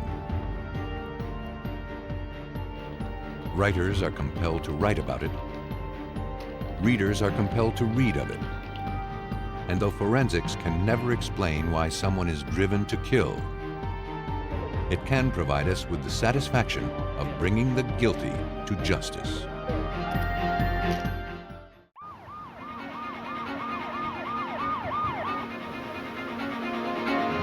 In Hawaii, investigators find a body inside a makeshift coffin. But to find the killer, they must first rely on insects to help them identify the victim. A body is discovered under a pile of curbside trash in Oklahoma. Though police identify a suspect, it falls to a bug expert to prove murder.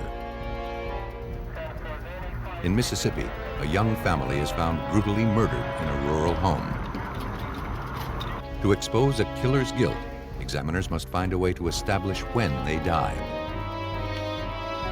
When a killer leaves no trace of himself at a crime scene, investigators can turn to the insects left behind for answers.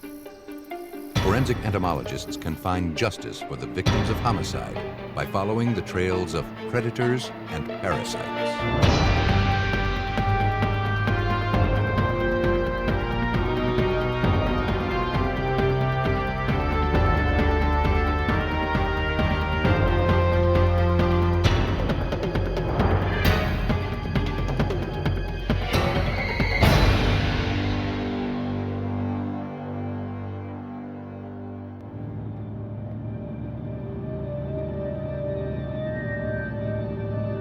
In this episode, some of the names have been changed.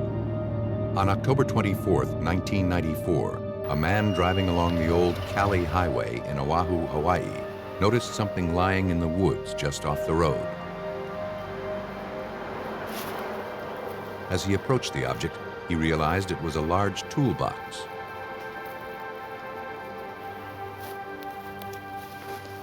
Curious as to what he had found, he pried the box open. Inside were the badly decomposed remains of a human body. He called 911. Officers and forensic technicians from the Honolulu Police Department responded to the scene. Blunt force trauma on the skull indicated this individual had been murdered. No form of identification was located near the male victim's remains.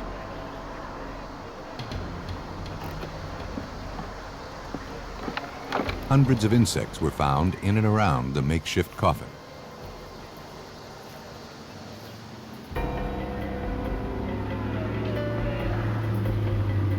Having found little evidence to tell them who this victim was or when he had been murdered, investigators contacted renowned forensic entomologist Dr. Lee Goff.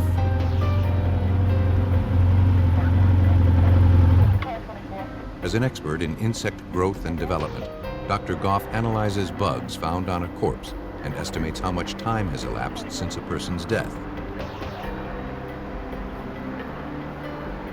In the toolbox, he found over 250 species of insects, including a colony of long-legged ants that had nested inside the victim's skull.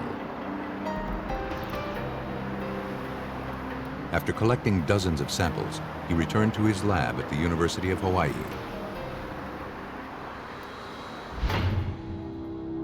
An examination of the skeletal remains revealed that the male victim was between 50 and 60 years of age and approximately 6 feet tall. Damage to the skull was consistent with injuries caused by massive blunt force trauma. Other than observing that the victim had extensive bridge work done on his teeth, no other identifying features were found.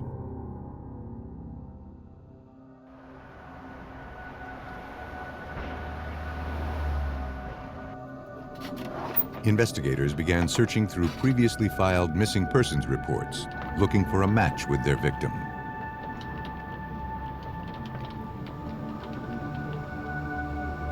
Though there were a few potential matches, homicide detective Hal Fitchett knew that until they could be certain of the man's identity, solving this case would be nearly impossible. In all homicide cases, you've got to make identification of the body or skeletal remains in any case to make it solid for a jury to understand that this was a victim and this is how he died and this is who he was and how it happened. In order to firmly establish the male victim's identity, investigators first needed to determine when he died.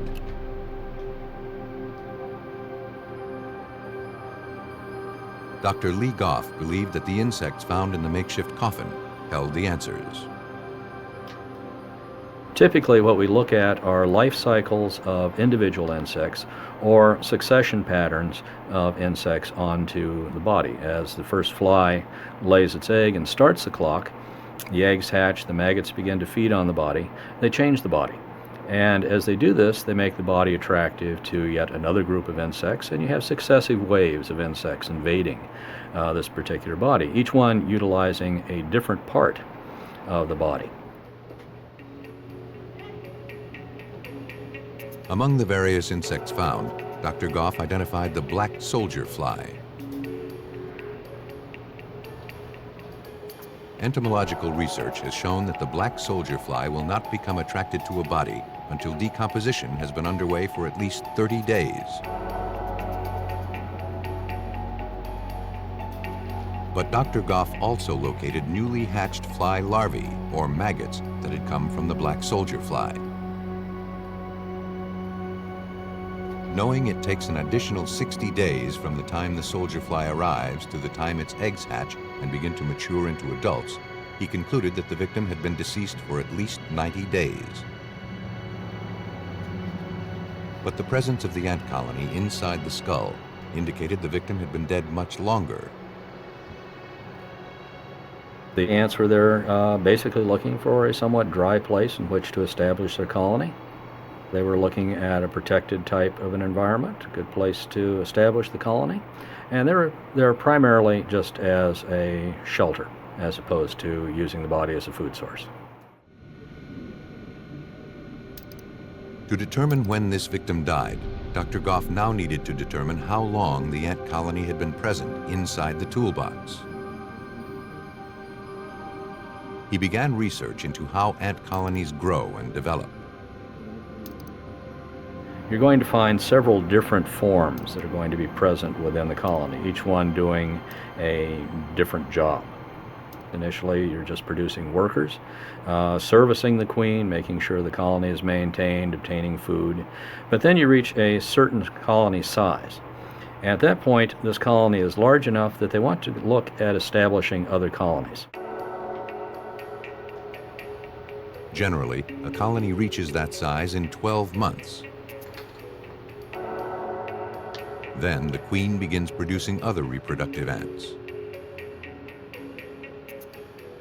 Dr. Goff found such ants, identifiable by their wings, which allow them to leave the colony and go on to form their own.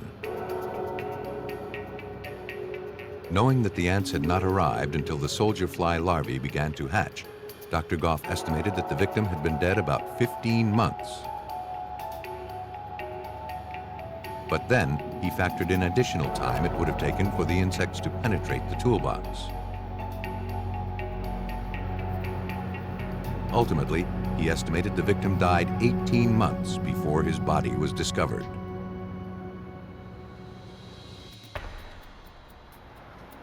Using Dr. Goff's analysis, investigators were quickly able to identify a missing persons report filed 18 months earlier that closely matched their victim's description. They contacted the man's family members.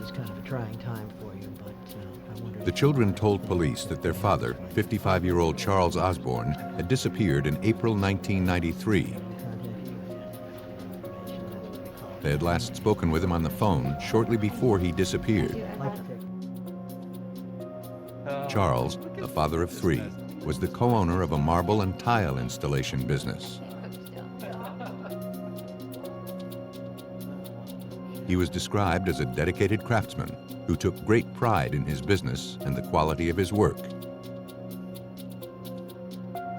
The family didn't believe he would have just walked away from his livelihood. Co-workers said that they last saw him at a job site in Waikiki, where he was in the process of remodeling condominiums.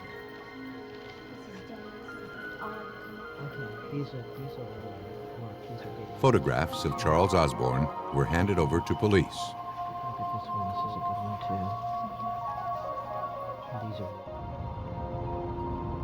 Looking to verify that the victim found in the toolbox was in fact Charles Osborne, investigators forwarded the photograph and the skull to the nearby United States Army Central Identification Laboratory. There, forensic anthropologists have spent years trying to match human remains found around the world to military personnel who have been classified as missing in action since the Second World War. To identify the remains, Dr. Robert Mann uses a process called video superimposition. Using photographs of a missing serviceman, examiners use video cameras to generate an image of the face. The image is then projected onto a monitor. Then, The face is superimposed onto a video image of the unidentified skull. Guided by the spatial arrangements that make each person's face unique, examiners look to see if the bone structures line up with the contours of the face in the photograph. You take the skull that is recovered from a site, and then you take a photograph of the individual who you think it could be. And using two different cameras, you overlay those images, and you match up the bony landmarks beneath the skin with the features that you see above in the skin overlying the bone. Using photographs of the skull found in the toolbox and pictures of Charles Osborne, examiners looked for similarities. Using the extensive dental work as their guide, examiners found a perfect match with the suspected victim. The man found murdered inside the toolbox had been positively identified as Charles Osborne. Now, investigators needed to find out who had put him there and why.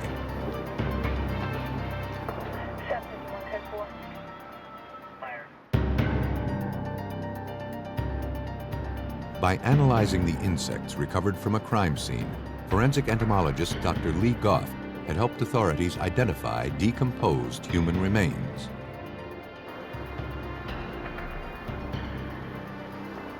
"55-year-old contractor Charles Osborne had been murdered 18 months before and his body hidden inside a toolbox. Now, police in Honolulu, Hawaii struggled to identify his killer.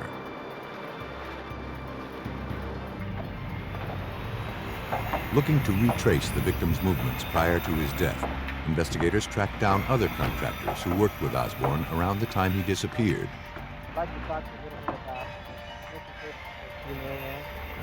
They recalled that the last time they saw him, he had gotten into a heated argument with his business partner. While working to remodel condominiums in Waikiki, his partner and longtime friend Ross Horton said he needed more money to finish the job. Osborne refused. In fact, he accused Horton of using company money to purchase drugs. Ross Horton denied the accusation and then stormed off the job site. When they returned to the condos the following day, there was no sign of Charles Osborne. However, they noticed a pool of reddish-brown liquid on the floor. Believing it to be some sort of cleaning solution, they thought nothing of it. The construction workers agreed to accompany investigators to the former job site in Waikiki. Though nearly 2 years had passed, they hoped to uncover evidence of murder.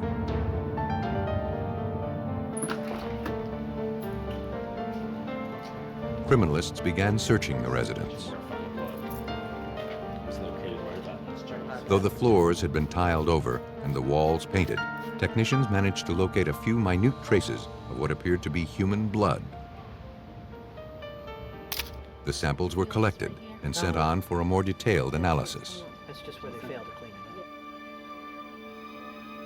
it. In the lab, examiners compared the genetic profile of the blood found in the apartment to known samples of the victim. They matched. Something violent had happened to Charles Osborne inside that condo. Doesn't just notify the people that And for homicide detective Hal Fitchett, all of the circumstantial evidence pointed to Ross Horton. So now the objective was to locate Ross Horton.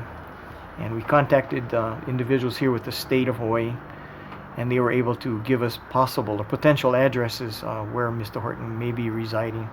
So I did follow up with those areas, and I did locate an address. Ross Horton was ultimately tracked down to an address in Oakland, California. Police there were notified, and when Horton showed up for work, he was taken into custody.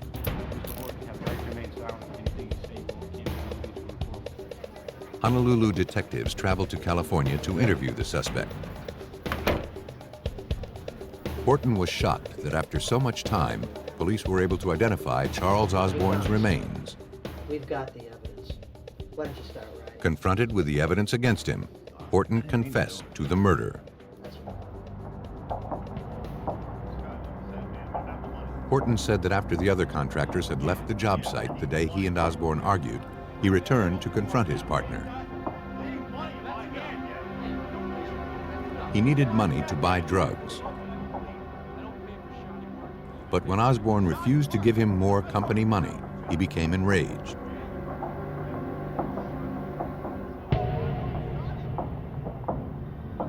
The confrontation escalated into a fight, which quickly spiraled out of control.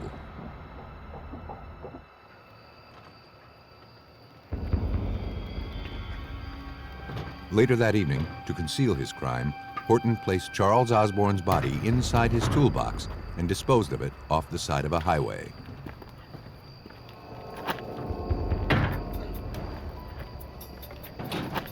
A jury found Ross Horton guilty of second-degree murder and sentenced him to life in prison.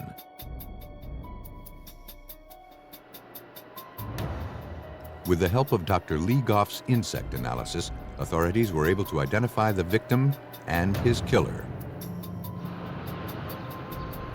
In Oklahoma, investigators must also rely on bugs, but this time to disprove a murder suspect's alibi.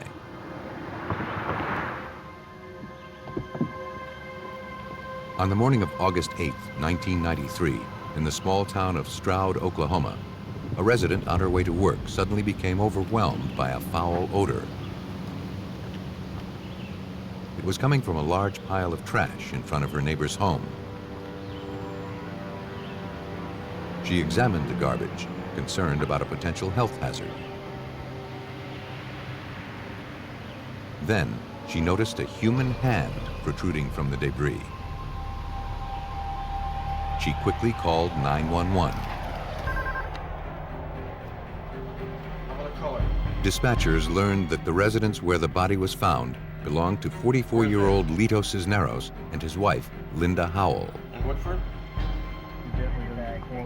When police arrived, they began rummaging through the trash. Under the mountain of debris, wrapped in a blanket, investigators found the lifeless body of a middle-aged man. From cuts and bloodstains on his t-shirt, it was clear he had been stabbed to death. Technicians collected all of the garbage, including fly larvae that had covered the body.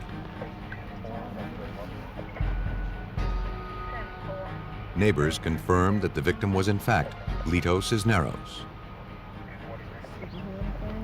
And they hadn't seen his wife, Linda Howell, or Lito's vehicle in some time. Fearing there could be more victims inside, investigators cautiously made their way into the house. No one, including the victim's wife, appeared to be home. Agent Jackie Johnson of the Oklahoma Bureau of Investigation worked the case.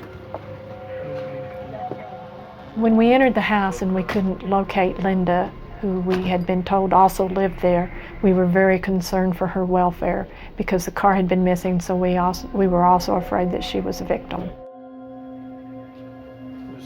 Their fears appeared to be well-founded. In the kitchen, there were signs that a violent struggle had taken place. Technicians found blood spatter on the wall and floorboards. And hidden beneath the refrigerator, investigators located a steak knife.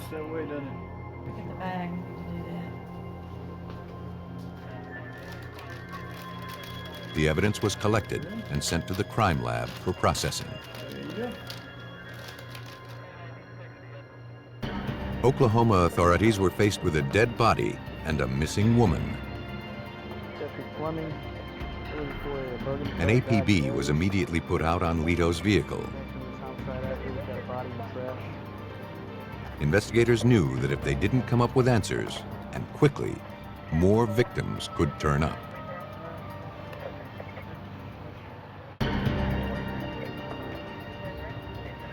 Authorities in Stroud, Oklahoma, had few clues in the murder of 44-year-old Lito Cisneros, whose body was found under a pile of trash in front of his home. With the victim's wife and the couple's vehicle unaccounted for, authorities struggled for answers.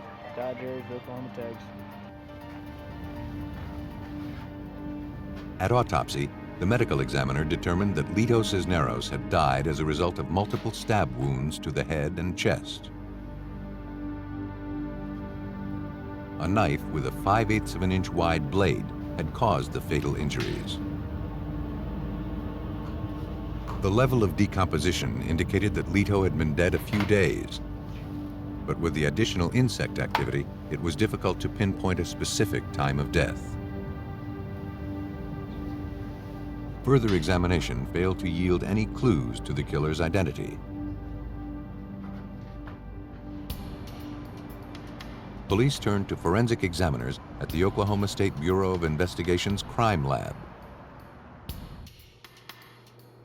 There, examiners scrutinized the knife found hidden under the victim's refrigerator for clues.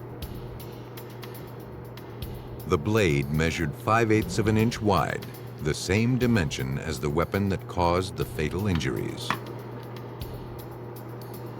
But technicians could find no traces of blood on the blade.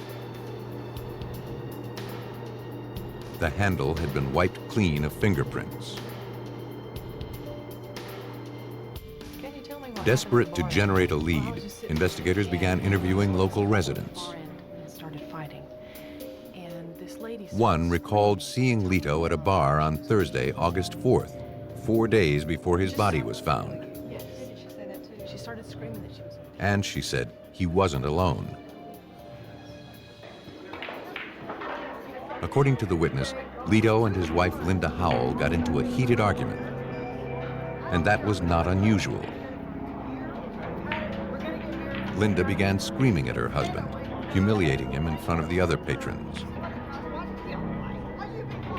The witness also overheard Linda threatening to kill Lito before she stormed out of the bar. Lito followed her out and never returned. The witness had not seen Lito since that night. But she had seen Linda Howell heading out of town in Lito's car a few days later. Suddenly, investigators were no longer concerned that the victim's wife was in any kind of danger. Agent Jackie Johnson. We found that Linda had been seen 2 or 3 days following Lito's last sighting, and therefore we were aware that she was okay, and she had also been seen in Lito's car. The fact that she had left town made us suspicious that she might have been involved. But efforts to locate her and the missing vehicle had been unsuccessful. Yeah, about a half hour. Then, a week later, a farmer in a nearby county found an abandoned vehicle parked on his property. A check on the license plates revealed that it belonged to Lito Cisneros. And according to the farmer, it had only been there a day. Linda Howell had to be close by. Within hours, authorities learned that Linda had friends that lived close to where the vehicle had been abandoned. The area was put under surveillance.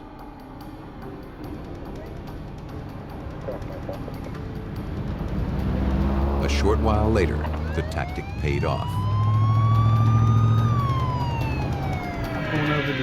Police spotted a car passing through the small town.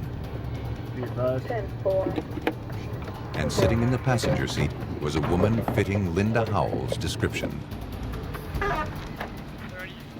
When questioned, the woman identified herself as Linda Howell. She was taken into custody and then transported back to Stroud, Oklahoma.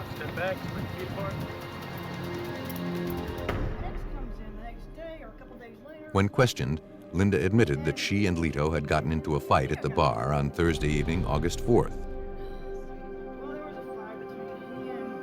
but she claimed she and Lito had made up by the following morning.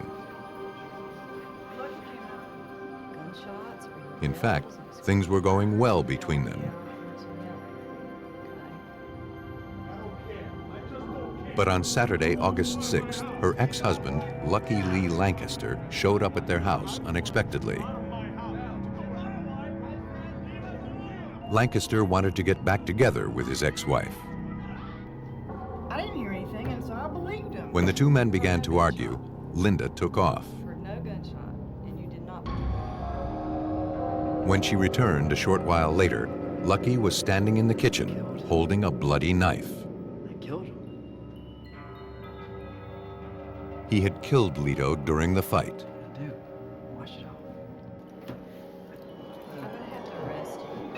Linda Howell was placed under arrest for her role in covering up the murder. If you decide to answer questions now without your lawyer being present, you have the right to She believed that after the murder, her ex-husband returned home to California. any further questions. Your stand. We contacted Lucky's parents, and they were very accommodating and giving us an address where we could contact Lucky in California. We contacted the California officials, and they located him on the beach and actually brought him in for us to speak with. Authorities traveled to San Clemente, California to speak with the suspect. They learned that for the past several months, Lucky had been living in a homeless shelter. Under questioning, he insisted he had not spoken to Linda Howell in more than a year and denied that he was recently in Oklahoma. A review of the shelter's records corroborated his statements. He would sign in for his food every day and show an identification. And by checking those records, we were able to establish that he had been in California 6 to 7 months and had not left California prior to the homicide. That meant Linda Howell's story was a lie. Now she explained her marriage to Lito was rocky, and without an alibi, she knew she would be blamed for her husband's death.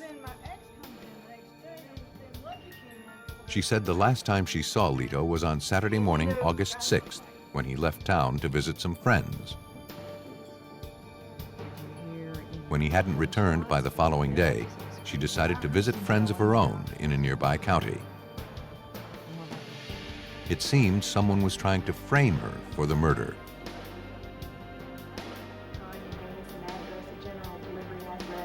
Investigators weren't buying the story.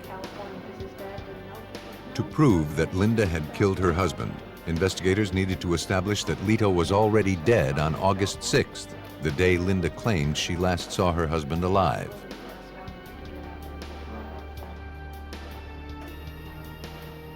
The only evidence authorities had to firmly establish a time of death were the insects collected from the victim's body.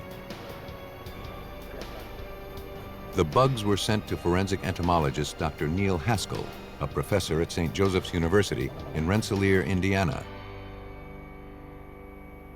The Oklahoma Bureau of Investigation investigator, Jackie Johnson, had collected entomological evidence, primarily maggots, from the decedent's body. We can use those maggots, larvae of a particular species of fly, to estimate how long the body's been there based on their growth and development of these insect life stages.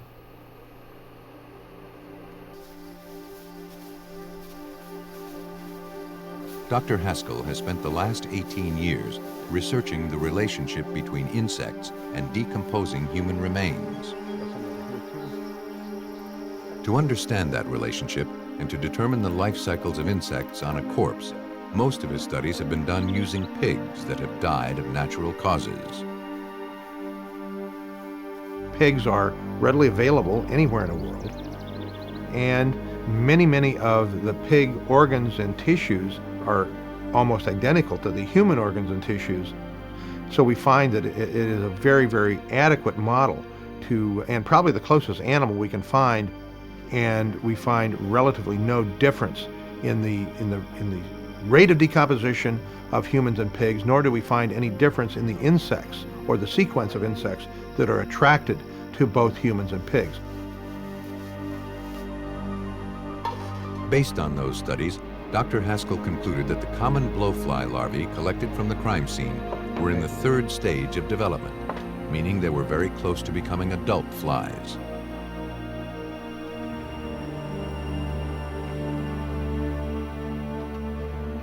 But to determine how long it took them to reach that stage, Dr. Haskell consulted the weather data for the days leading up to the discovery of the body. Heat speeds up the development process. Cold slows it down. He found it hadn't been warm enough from August 6th to August 8th to account for the advanced stage of development. That meant Lido could not have died on August 6th, as Linda had claimed. His death likely occurred more than 90 hours before he was discovered, which would put the murder in the late evening hours of Thursday, August 4th, the night Lido and Linda fought at the bar. Entomologically, this was very easy to prove because we had fully mature third stage maggots and we had the temperatures available for their growth and development, and it was very consistent with more of a 96-hour interval time of death rather than the 36-hour interval. And so we could refute the 36-hour interval as not being true, and we went with the 96-hour interval, which was consistent with her being with her husband, the decedent, at that time, and him dying shortly after she was with him. Dr. Haskell contacted Agent Johnson with his findings. Linda Howell was subsequently charged with murder. Police believe that after arriving home from the bar on Thursday evening, August 4th, the fight between Linda Howell and Lido Cisneros escalated. After stabbing him to death, Linda dragged his body to the curb, covered him with debris, and left him with the garbage to be picked up in a few days.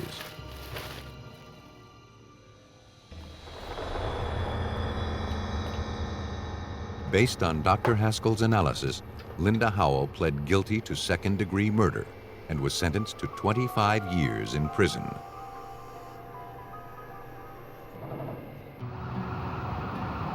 An hour's drive from the Mississippi state capital of Jackson, the rural community of Summit offers an escape from bustling city life. It's a sleepy little town, and in 1993, it seemed an ideal place for one family to spend some quality time together. On the evening of December 16th, police received a frantic 911 call. A man reported that he had discovered his family dead inside his remote vacation home.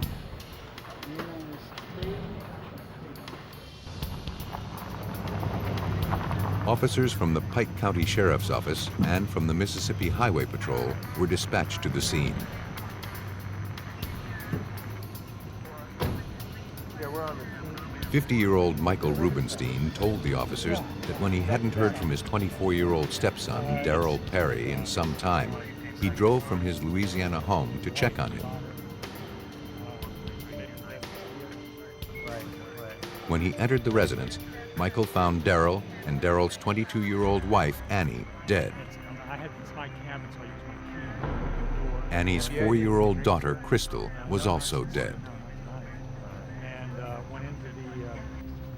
When detectives made their way into the residence, they were immediately struck by the smell of natural gas.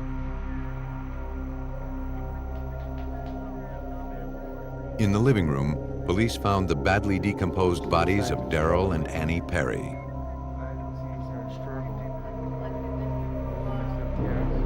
In an adjacent bedroom, police found the lifeless body of Crystal lying in her bed. Police removed the bodies and sent them for autopsy.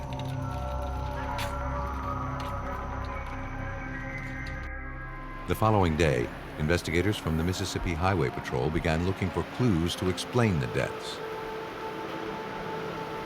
Aside from the smell of natural gas, Detective Alan Applewhite was left with few answers. Due to the state of decomposition, there was no way that we could determine the cause of death. The room was not disturbed in any means. It didn't look like there'd been a struggle. We had 2 victims in a den area with nothing out of place. Police turned to the medical examiner for answers. The level of decay and the development stage of insects observed on the bodies suggested the family had been dead at least 2 weeks. That meant they had likely died in early December. Believing a gas leak inside the residence was responsible for the deaths, the coroner began a more detailed analysis. Almost immediately, he realized these deaths were not accidental. Both Darrell Perry and 22-year-old Annie had died from multiple stab wounds. Crystal had been strangled. The young family found dead inside an isolated Mississippi vacation home had been brutally murdered.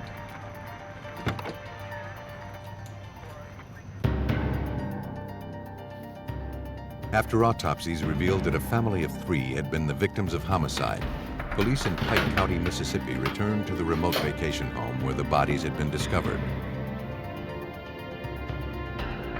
Now they were looking for clues that could lead them to the killer. But investigators found no signs of forced entry, and all the windows were securely shut. Technicians processed every surface, hoping to find any fingerprints that may have been left behind. But they found none. Whoever had committed these murders had been very careful not to leave any traces behind. The lack of any signs of a violent struggle or forced entry led investigators to suspect that the victims likely knew their killer. Hopeful the victim's family could provide useful information, investigators traveled to Louisiana to interview Darrell Perry's mother, Doris, and her husband, Michael Rubenstein, who had discovered the bodies.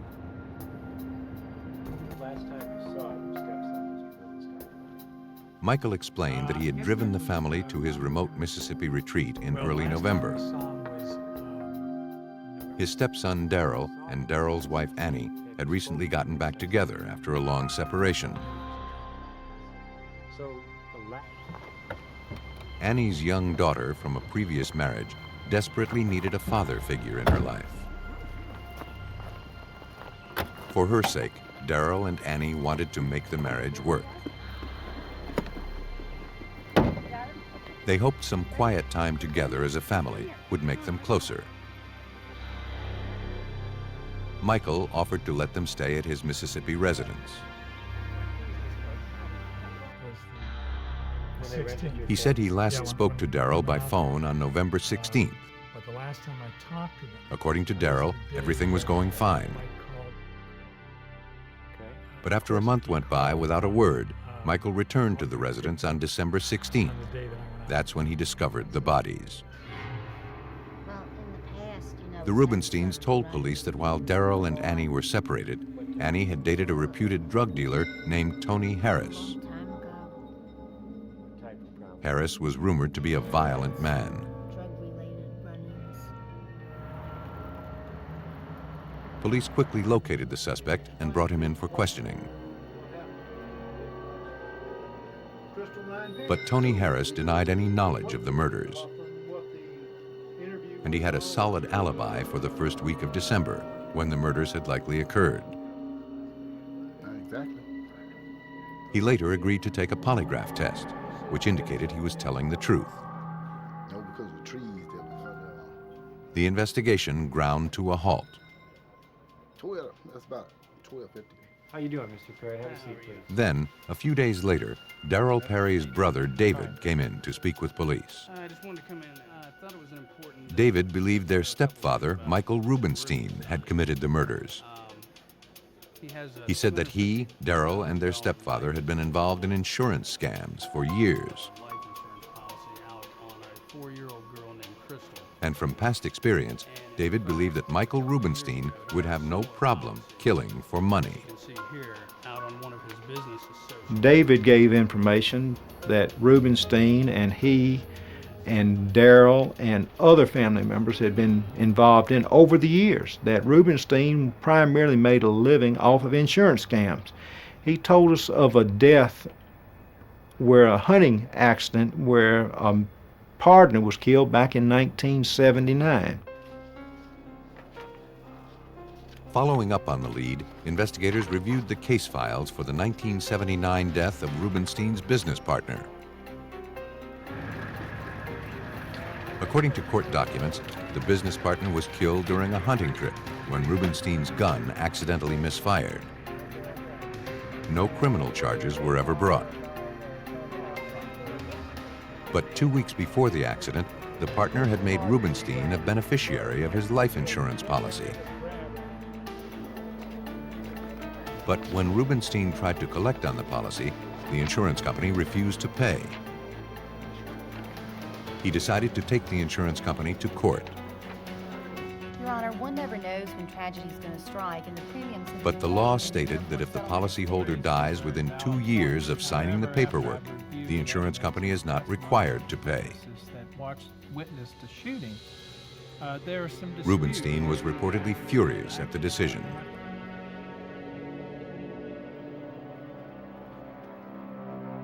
Believing they were closing in on a suspect and a motive, detectives began interviewing other family members. They learned that Rubenstein had taken a $250,000 life insurance policy on 4-year-old Crystal. $250,000. And the policy was dated 2 years and 2 months before the young girl was found murdered. Though incriminating, it didn't prove murder.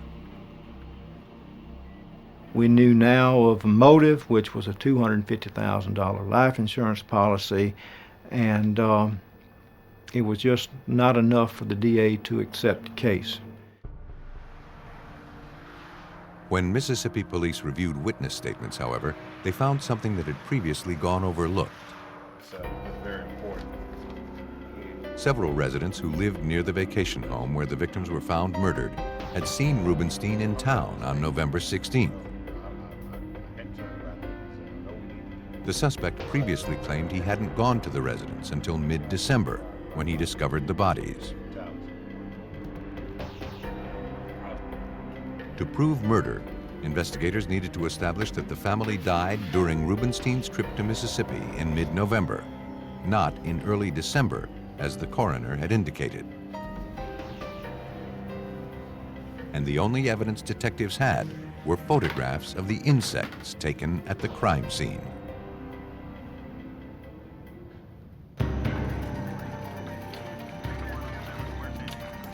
Authorities in Summit, Mississippi believed that a $250,000 life insurance policy had led 50-year-old Michael Rubenstein to murder his stepson and his stepson's young wife and child. Though the suspect had been seen near the crime scene on November 16, 1993, the coroner's report indicated the family had died in early December.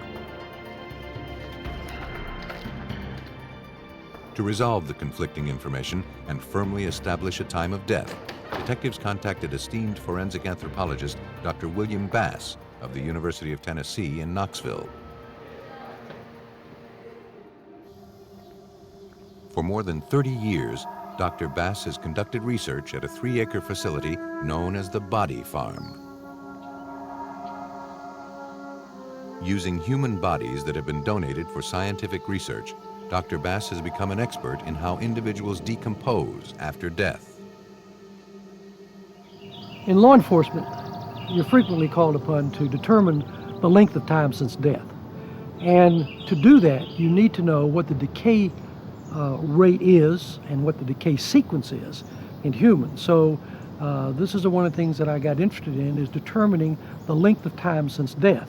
And in order to do that, then you need to look at how the body decays, how long does it take for that decay to occur, what are the factors like temperature and the insects and so forth that help you to determine the length of time since death.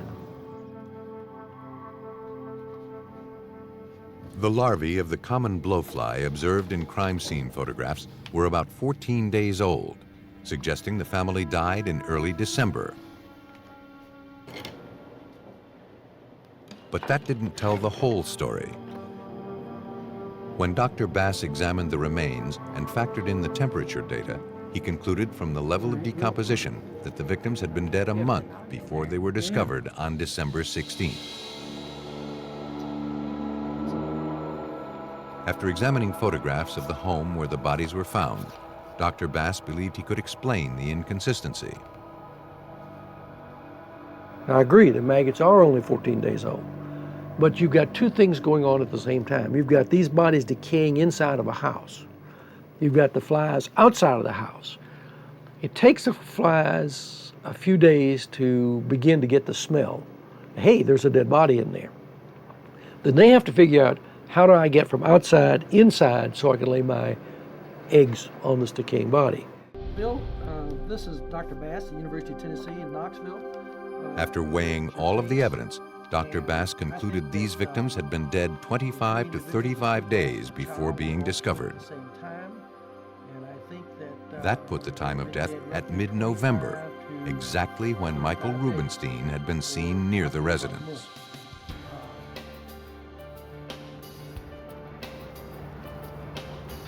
Based on Dr. Bass's analysis, Mississippi authorities now had enough evidence to arrest Michael Rubenstein. He was charged with 3 counts of murder.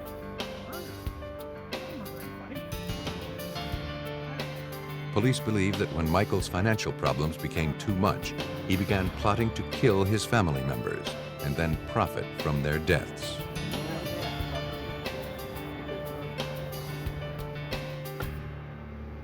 On November 16, 1993, 2 years after taking out a life insurance policy on 4-year-old Crystal, he drove to the residence where Darrell, Annie, and the child were spending time together.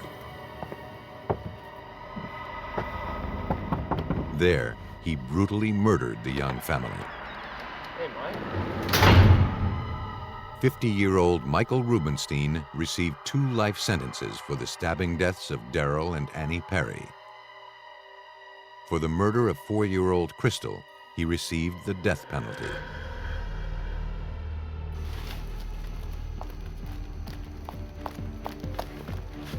Some killers are skilled at removing any trace of themselves from a crime scene. But nature has its own way of leaving clues behind.